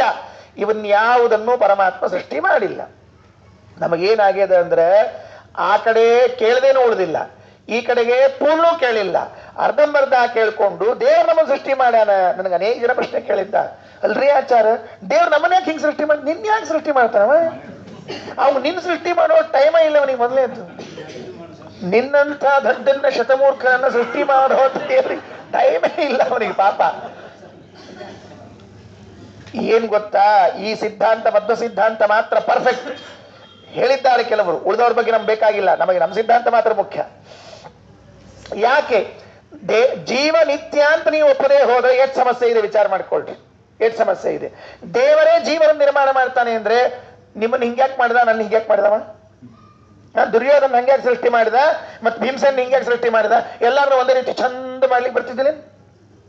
ಎಲ್ಲಾರು ಒಂದೇ ರೀತಿ ಚಂದ ಮಾಡಿದ್ರೆ ಹುಚ್ಚಿಳಿದು ಹೋಗ್ತಿತ್ತು ನಮ್ಮ ಜಗತ್ನಾಗ. ಎಲ್ಲಿ ನೋಡಿದ್ರು ಒಂದ ಮುಖ, ಸುತ್ತಲೂ ನೋಡ್ರಿ ಎಲ್ಲ ಒಂದ ಮುಖದ್ವರಿ, ಒಂದ ಮುಖದ್ವಿ ಎಲ್ಲ. ಒಬ್ಬ ಹೇಳಿದ್ರಿ ಅಮೇರಿಕಾದವ ಒಬ್ಬ ಭಾರತಕ್ಕೆ ಬಂದಿದ್ನಂತ ಅಮೇರಿಕಾದವ. ಅಮೇರಿಕಾದವ ಭಾರತವ ಹೇಳಿದ್ನಂತ, ಏನ ನಿಮ್ದು ಏನ್ ನಿಮ್ದನ್ನವ ನೋಡಿ, ನಿಮ್ದೊಂದು ಮೊಸಡಿ ಒಂದೊಂದು ಮೊಸಡಿ ಒಂದೊಂದು ಮಾಡಿ ಎಲ್ಲ ಇಟ್ಟು ವಿಚಿತ್ರ ಮೊಸಡಿ ಅವಲ್ಲು. ನಮ್ಮ ನೋಡು ಎಲ್ಲಾರ್ದು ಒಂದೇ ರೀತಿ ಮುಖ. ನೀವು ಅಮೇರಿಕಾದವ್ರು ನೋಡ್ರಿ ಎಲ್ಲರೂ ಎಲ್ಲ ಒಂದೇ ಥರ ಇರ್ತಾವೆ, ಥೇಟು ಏನು ಗೊತ್ತಾಗಂಗಿಲ್ಲ ನೋಡಿ. ಹಿಂಗಿರ್ಬೇಕು ದೇವ್ರಂತಿ. ಹಿಂಗೆ ಮಾಡ್ದ ನಿಮ್ಮ ದೇವ್ರಿಲ್ರಿ ಅಂದ್ಬಿಟ್ಟ. ಇವ್ ತಲೆ ಕೆಡ್ತೀರಿ ಮೊದಲೇ ಅವ ಗುಂಡೆ, ನಮ್ಮ ಗುಂಡೆ ಅವ್ನು ತಲೆ ಕೆಡ್ತವ ಅಂದ. ಕರೆಕ್ಟ್, ನೀ ಹೇಳಿದ್ ಬರೋಬ್ಬರ ಹೇಳಿದ. ಏನಂದ್ರೆ ಕತ್ತಿ ಒಂದ ಬಣ್ಣದ್ದಿರ್ತಾವ, ಕುದುರೆ ಬೇರೆ ಬೇರೆ ಬಣ್ಣದಿರ್ತಾವ. ಕರೆಕ್ಟ್, ನೀ ಹೇಳಿದ ಕರೆಕ್ಟ್. ಕತ್ತಿ ಎಲ್ಲ ಒಂದ ಬಣ್ಣದಿರ್ತಾವ ತಮ್ಮ, ಕುದುರೆ ಮಾತ್ರ ಕೆಂಪು ಬಿಳಿ ಬೇರೆ ಬೇರೆ ಬಣ್ಣದಿರ್ತಾವ, ಕರಿ ಇರ್ತಾವ. ಕತ್ತಿ ಎಲ್ಲ ಒಂದ ಬಣ್ಣದ. ಬೇಕಾಗಿತ್ತ ಸೂತ್ರ ಇರ್ಬೇಕಾ ಬೇಡ? ದೇವರು ಜಗತ್ತನ್ನ ನಿರ್ಮಾಣ ಮಾಡುವಾಗ ಎಲ್ಲರನ್ನೂ ಒಂದೇ ರೀತಿ ಯಾಕೆ ಮಾಡ್ಲಿಲ್ಲ ಅಂತ ಪ್ರಶ್ನೆ ಬರ್ತಿತ್ತು ಅಲ್ಲ. ಅಕಸ್ಮಾತ್ ಮಾಡಿದ್ದ ಅಂತ ಇಟ್ಕೊಳ್ರಿ, ಎಷ್ಟು ಡೇಂಜರ್ ಆಗ್ತಿತ್ತು ಹೇಳಿ ನೋಡಂತ. ಯಾರು ಏನೂ ಗೊತ್ತಾಗ್ತಿರ್ಲಿಲ್ಲ ಪಾಪ. ಆಗ ಒಂದು ಪ್ರಸಂಗ ಬರ್ತಿತ್ತು, ಏನ್ ಹೇಳ್ರಿ, ಹೆಂಗ ನಮ್ಮ ಮನಿ ಮುಂದೆ ನೇಮ್ ಪ್ಲೇಟ್ ಹಾಕೊಂಡಿರ್ತಿದ್ವಲ್ಲ, ಹಂಗ ಆಚಾರ ಮೇಲೆ ಒಂದು ನೇಮ್ ಪ್ಲೇಟ್, ಕಪಿಲಾಚಾರ್, ಗುಂಡಾಚಾರ್ ಅಂತ ನೇಮ್ ಹಾಕೊಂಡಿರ್ತೀವಿ. ಆದ್ರೆ ಇದು ಇಲ್ಲಿ ತನಕ ಬರೋಬ್ಬರಿ. ಅಕಸ್ಮಾತ್ ಸ್ನಾನಕ್ಕೆ ಹೋದಾಗ ನೇಮ್ ಪ್ಲೇಟ್ ತೆಗೆದಿಟ್ಟು ಸ್ನಾನ ಮಾಡಿ ಬರಬೇಕಾದ್ರೆ ಆ ಶರಿಯಾತಿ ದೇವಯಾನಿ ಬಟ್ಟಿ ಚೇಂಜ್ ಆದಂಗ ಆಚಾರ ನೇಮ್ ಪ್ಲೇಟ್ ಚೇಂಜ್ ಆಗ್ಬಿಟ್ರೆ ಗತಿ ಏನು ಮುಂದೆ? ಎಷ್ಟು ಡೇಂಜರ್ ರೀ ಎಲ್ಲರ. ತೋಬಾ ಅದಕ್ಕೆ ದೇವರೇನು ವಿಚಾರ ಮಾಡಿದ, ಯಾಕೋದಾ ಅಂತ ಹೇಳಿ ಬೇಡ ಅಂದ್ಬಿಟ್ಟ. ಸುಮ್ಮನೆ ತಲೆ ಕಶೋದ ಸರಳ ಎಲ್ಲಾರ ಪ್ರಿಂಟ್ ಚೇಂಜ್ ಮಾಡಿಬಿಟ್ಟ, ಹೋಗದು ಬಿಟ್ಟ. ಆದ್ದರಿಂದ ದೇವರು ಯಾವ ಆತ್ಮನನ್ನು ನಿರ್ಮಾಣ ಮಾಡಿಲ್ಲ. ಅವರವರ ಆತ್ಮ ಅರ್ಥಾತ್ ಅವರವರ ಜೀವ ಸ್ವರೂಪ ಅವರದ್ದೇ. ಇದು ಅದ್ಭುತ. ಇದು ಈಗ ನೋಡ್ರಿ ಏನ್ ನಮಗೆ ಒಂದು ದಾಂಡೆ ಬಂತು, ಏನ್ ನಮಗೆ ಆನಂದ ಆಯಿತು ಅಂದ್ರೆ, ನಾನು ನಿತ್ಯ, ನನ್ನ ಸ್ವಭಾವ ನಿತ್ಯ, ಇದನ್ನು ಯಾರೂ ಬದಲಾಯಿಸ್ಲಿಕ್ಕೆ ಸಾಧ್ಯ ಇಲ್ಲ. ಎಷ್ಟು ಒತ್ತಡ ಕೊಟ್ಟರೂ ಕೂಡ ನಾನು ಬದಲಾಗೋದಿಲ್ಲ. ನಾನು ದೇವರನ್ನ ಸರ್ವೋತ್ತಮ ಅಂತ ತಿಳ್ಕೊಂಡಿದ್ದೇನೆ, ವಾಯುದೇವರನ್ನು ಜೀವೋತ್ತಮ ಅಂತ ತಿಳ್ಕೊಂಡಿದ್ದೇನೆ, ವಿಷ್ಣು ಭಕ್ತಿ ಮಾಡ್ತೇನೆ, ಇದು ನನ್ನ ಸ್ವಭಾವ. ನೀವೇನು ಪ್ರೆಷರ್ ಹಾಕಿದ್ರು ನಾನು ಚೇಂಜ್ ಆಗೋದಿಲ್ಲ. Close, chapter close. ಯಾಕಂದ್ರೆ ನಾನು ನಿತ್ಯನಾದದ್ರಿಂದ ನಂಗೆ ನೀವೇನು ಪ್ರೆಷರ್ ಹಾಕಿದ್ರು ನೋಡ್ರಿ, ಕೆಲವು ಕಡೆಗೆ ಪ್ರೆಷರ್ ಹಾಕಿ ಚೇಂಜ್ ಮಾಡಿಸ್ತಿರ್ತಾರೆ, ಮತಾಂತರಗೊಳಿಸ್ತಿರ್ತಾರಲ್ವಾ. ಮತಾಂತರಗೊಳಿಸ್ಲಿಕ್ಕೆ ಬರೋದಿಲ್ಲ. ದೇಹವನ್ನ ಮತಾಂತರಗೊಳಿಸಬಹುದು, ಆತ್ಮವನ್ನು ಯಾಕೆ ಮತಾಂತರಗೊಳಿಸ್ತೀರಿ? ಅದರ ಸ್ವರೂಪ ನಿತ್ಯ, ಜೀವತ್ರೈವಿಧ್ಯ ನಿತ್ಯ. ಆದ್ರಿಂದ ಇದೆಲ್ಲ ಜಗತ್ತಿನ ವ್ಯವಹಾರ ನಡೀತದೆ. ಅದಕ್ಕೆ ನಾರಾಯಣ ಪಂಡಿತಾಚಾರ್ಯ ಹೇಳಿದ್ದು, ಯಥಾ ಆತ್ಮ ಇತಿ, ಯಾವುದು ನಶ್ವರವಾಗಿಲ್ಲವೋ ಅಂದ್ರೆ ನಿತ್ಯವಾಗಿದೆಯೋ ಅದನ್ನು ಭಗವಂತ ಸೃಷ್ಟಿ ಮಾಡಿಲ್ಲ. ಯಾವುದು ದೇವರಿಂದ ಸೃಷ್ಟಿ ಅಂದ್ರೆ ನಶ್ವರವಾಗಿದೆಯೋ ಅದು ಮತ್ತೆ ದೇವರಿಂದ ನಿರ್ಮಾಣಗೊಂಡಿದೆ ಅಂತ ಅವರು ಹೇಳಿದರು. ಮುಂದಿನ ಶ್ಲೋಕ 13. ಇಲ್ಲ, ನಾವು ಇಷ್ಟೆಲ್ಲ ನೀವು ಹೇಳಲಿಕ್ಕೆ ವೇದದ ಸಹಾಯವನ್ನ ಹೇಳ್ತೀರಿ, ನಾವು ವೇದವನ್ನ ಬೇಡ ಅಂತೀವಿ, ಏನ್ ಮಾಡೋಣ ಅಂತ ಕೇಳಿದ್ರೆ ಒಂದೇ ಮಾತು ಹೇಳಿದ್ರು, ಅಕಸ್ಮಾತ್ ನೀವು ವೇದವನ್ನ ಒಪ್ಪದೇ ಹೋದರೆ ನಿಮಗೆ ದೊಡ್ಡ ಅನಾಹುತ ಇದೆ. ಯಾಕೆ?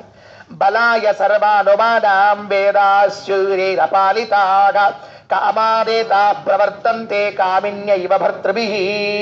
ಸರ್ವಾನುಮಾನಾಂ ಬಲಾಯ, ಎಲ್ಲ ಅನುಮಾನಗಳಿಗೆ ಬಲ ತುಂಬುವುದು ಯಾವುದು ಗೊತ್ತಾ? ವೇದ. ಅದಕ್ಕೆ ಹೆಸರೇ ಅನುಮಾನ. ಈ ಶಬ್ದ ಕನ್ನಡ ಅನುಮಾನ ಅಲ್ರಿ. ಮತ್ತ ಸರ್ವಾತ್ಮನ ಸಂಸ್ಕೃತದ ಅನುಮಾನವನ್ನ ಕನ್ನಡ ಅನುಮಾನ ಅಂತ ತಿಳಿಬೇಡ್ರಿ.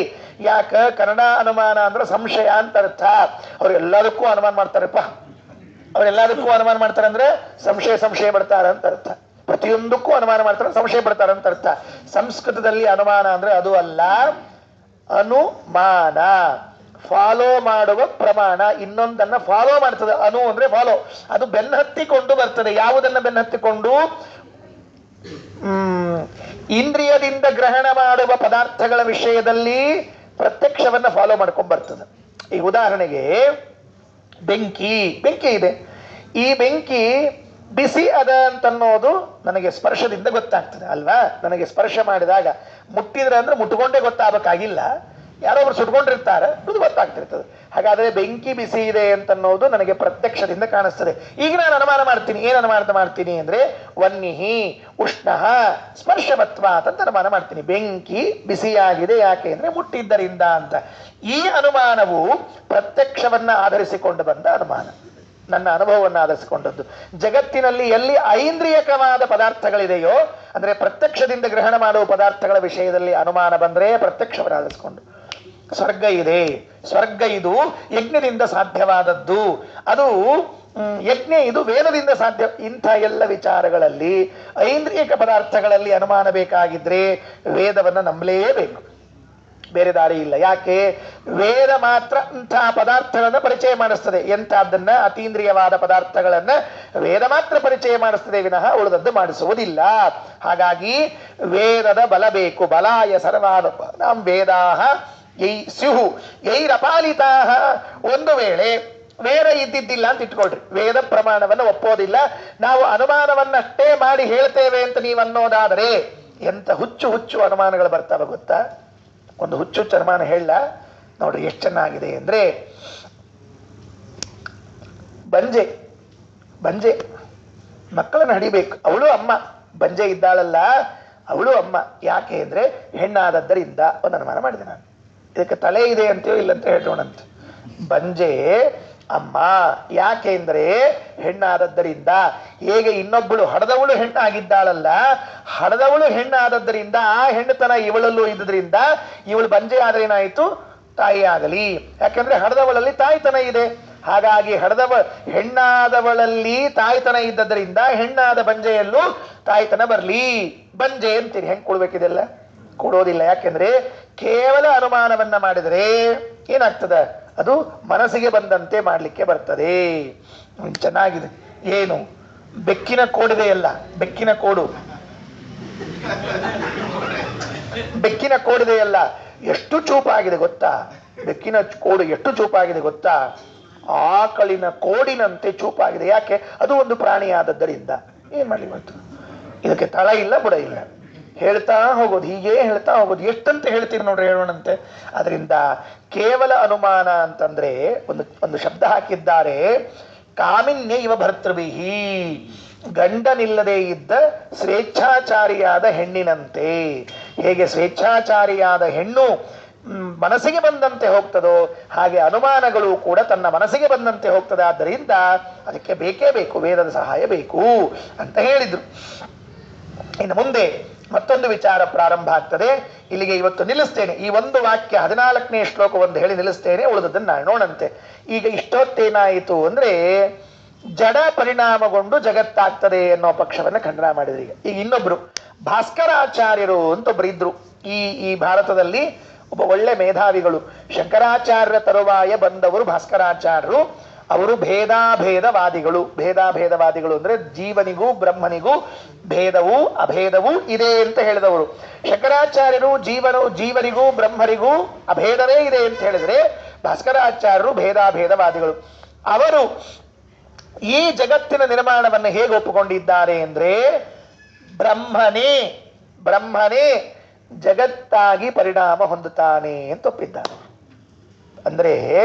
ಅಂದ್ರೆ ಹಿಂದೆ ಹೇಳಿದವರು ಮಣ್ಣು ಗಡಿಗೆಯಾಯಿತು ಅಂತ ಹೇಳಿದ್ರು. ಹಿಂದೆ ಹೇಳಿದವರು ನಿರೀಶ್ವರ ಸಾಂಖ್ಯರು, ಮಣ್ಣಿತ್ತಲ್ಲ, ಆ ಮಣ್ಣು ಗಡಿಗೆ ಆಯಿತು ಅಂತ.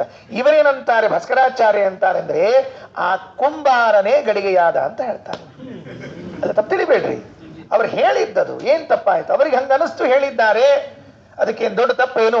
ಅದಕ್ಕೆ ಹೇಳಿದ್ರು ಕಾರಣಂ ಪರಿಣಾಮಿ ಸ್ಯಾತ್ ಬ್ರಹ್ಮನೋ ಚೇತನತ್ವತಃ ನಯದಿತ್ತಂ ನೋ ತದಿತ್ತಂ ಯಥಾ ಕ್ಷೀರ ಪುರಸ್ಸರಂ. ಅದಕ್ಕೆ ನಾವು ಉತ್ತರ ಕೊಡ್ಬೇಕೀಗ. ಅವರೇನಂದ್ರು, ಬ್ರಹ್ಮ ಪರಿಣಾಮಿ ಕಾರಣಂ, ಈ ಜಗತ್ತಿಗೆ ಬ್ರಹ್ಮ ಪರಿಣಾಮ ಕಾರಣ. ಅಂದ್ರೆ ಇಲ್ಲೇ ನಾವೆಲ್ಲ ಕೂತಿದ್ದೀವಲ್ಲ ಈಗ, ಕಲ್ಲು ಮಣ್ಣು ಗಿಡ ಕುಂಬಿ ಎಲ್ಲ ಇದು ಬ್ರಹ್ಮನೇ. ಬ್ರಹ್ಮನೇ ಏನಾಗಿದ್ದಾನೆ? ಜಗದಾಕಾರೇಣ ಪರಿಣಾಮ ಹೊಂದಿದ್ದಾನೆ ಅಂತ ಹೇಳಿದ್ರೆ ಮಧ್ವಾಚಾರ್ಯ ಉತ್ತರ ಹೇಳಿದ್ರು, ಚೇತನತ್ವತಃ. ತಪ್ಪು ತಿಳಿದಿದ್ದೀಯಾ?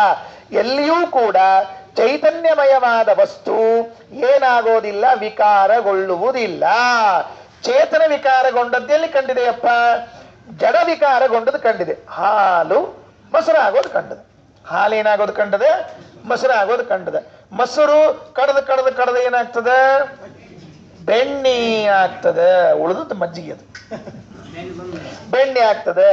ಆ ಬೆಣ್ಣೆ ಕಾಸಿ ಏನಾಗ್ತದೆ? ತುಪ್ಪ ಆಗ್ತದೆ. ಮುಂದೆ ಏನಾಗ್ತದೆ? ಆಚಾರ ಹೊಟ್ಟೆಗೆ ಹೋಗ್ತದೆ. ಅಲ್ಲ ಅಂದ್ರೆ ಏನಾಗ್ತದೆ? ಜಡವಾದ ಪದಾರ್ಥಗಳು ಮಾತ್ರ ವಿಕಾರ ಆಗ್ತದೆ ವಿನಃ ಚೇತನ ಪದಾರ್ಥಗಳು ಎಂದೂ ವಿಕಾರಗೊಳ್ಳುವುದಿಲ್ಲ. ಬ್ರಹ್ಮ ಚೇತನನಾದದ್ದರಿಂದ ಅವನು ಜಗತ್ತಾಕಾರದಿಂದ ಪರಿಣಾಮ ಹೊಂದುವುದಿಲ್ಲ. ನಮಗೆ ಎಲ್ಲೆಲ್ಲಿ ಇವತ್ತಿನವರೆಗೆ ಪರಿಣಾಮಗೊಂಡ ವಸ್ತುಗಳು ಕಂಡಿವೆಯಲ್ಲ, ಅವೆಲ್ಲವೂ ಕೂಡ ಜಡ ಪದಾರ್ಥಗಳೇ ಕಂಡಿವೆ ಹೊರತಾಗಿ ಚೇತನ ಪದಾರ್ಥಗಳು ಕಂಡಿಲ್ಲ ಅಂತ ಹೇಳಿ ಭಾಸ್ಕರಾಚಾರ್ಯ ಮೊದಲಾದವರ ಮತವನ್ನು ಖಂಡನೆ ಮಾಡುತ್ತಾರೆ. ನಾಸ್ತಿಕ ಸಿದ್ಧಾಂತವನ್ನ ಖಂಡನೆ ಮಾಡ್ತಾರೆ. ಅಲ್ಲಿ ಪಂಡಿತಾಚಾರ್ಯ ಹೇಳಿದ್ದಾರೆ, ನಾಸ್ತಿಕರ ಸಿದ್ಧಾಂತವೂ ಕೂಡ ಖಂಡಿಸಲ್ಪಟ್ಟಿತು ಅಂತ. ಚಾರ್ವಾಕರ ಮತ ಬಹಳ ಅದ್ಭುತ ಇದೆ ರೀ ಚಾರ್ವಾಕರ ಮತ. ಅವರಂತಾರೆ ದೇವರಿಲ್ಲ, ದಿಂಡ್ರಿಲ್ಲ, ಏನೇನಿಲ್ಲ, ನೀವು ಆರಾಮಿರ್ರಿ ಅಂತ ತಿಳ್ಕೊಂಡು ಹೇಳ್ಯಾರ. ನಾಳೆ ಪ್ರಾರಂಭಕ್ಕೆ ಚಾರ್ವಾಕರ ಮತ ತಗೊಳ್ಳೋಣಂತ್ರಿ, ಬಹಳ ಚಂದದ್ರಿ, ಆರಾಮಿರ್ಬೇಕು. ಅವ್ರಂತಾರ ಯಾಕೆ ಸುಳ್ಳ ಮಡಿ ಮೈಲ್ಗಿ ಮಡಿ ಆಚಾರ್ಯ ಎರಡೂ ಒಂದ? ಹಂಗಲ್ಲ. ಮಡಿ ಮೈಲ್ಗಿ ಅಂದ್ರೆ ಮಡಿ ಇದ್ದವ್ರ ಮೈಲಿಗೆ ಆಗೋದು, ಮೈಲ್ಗಿ ಮಡಿ ಅಂದ್ರೆ ಮೈಲಿದ್ದ ಮಡಿ ಆಗೋದು. ಚೇಂಜ್ ಇರ್ತದ, ಇರ್ಲಿ. ಅದಕ್ಕೆ ನಾಳೆ ಸಿಕ್ಕಾಗ ಮತ್ತೆ ಚಾರ್ವಾಕರ ಸಿದ್ಧಾಂತದಿಂದ ಮುಂದೆ ಯಾರ್ಯಾರ ಮತಗಳು ಬಂದುವು ಅಂತ ನೋಡಂತೆ. ಶ್ರೀಕೃಷ್ಣಾರ್ಪಣಮಸ್ತು. ಅಕ್ಷಯಂ ಕರ್ಮ ಯಸ್ಮಿನ್ ಪರೇ ಸ್ವರ್ಪಿತಂ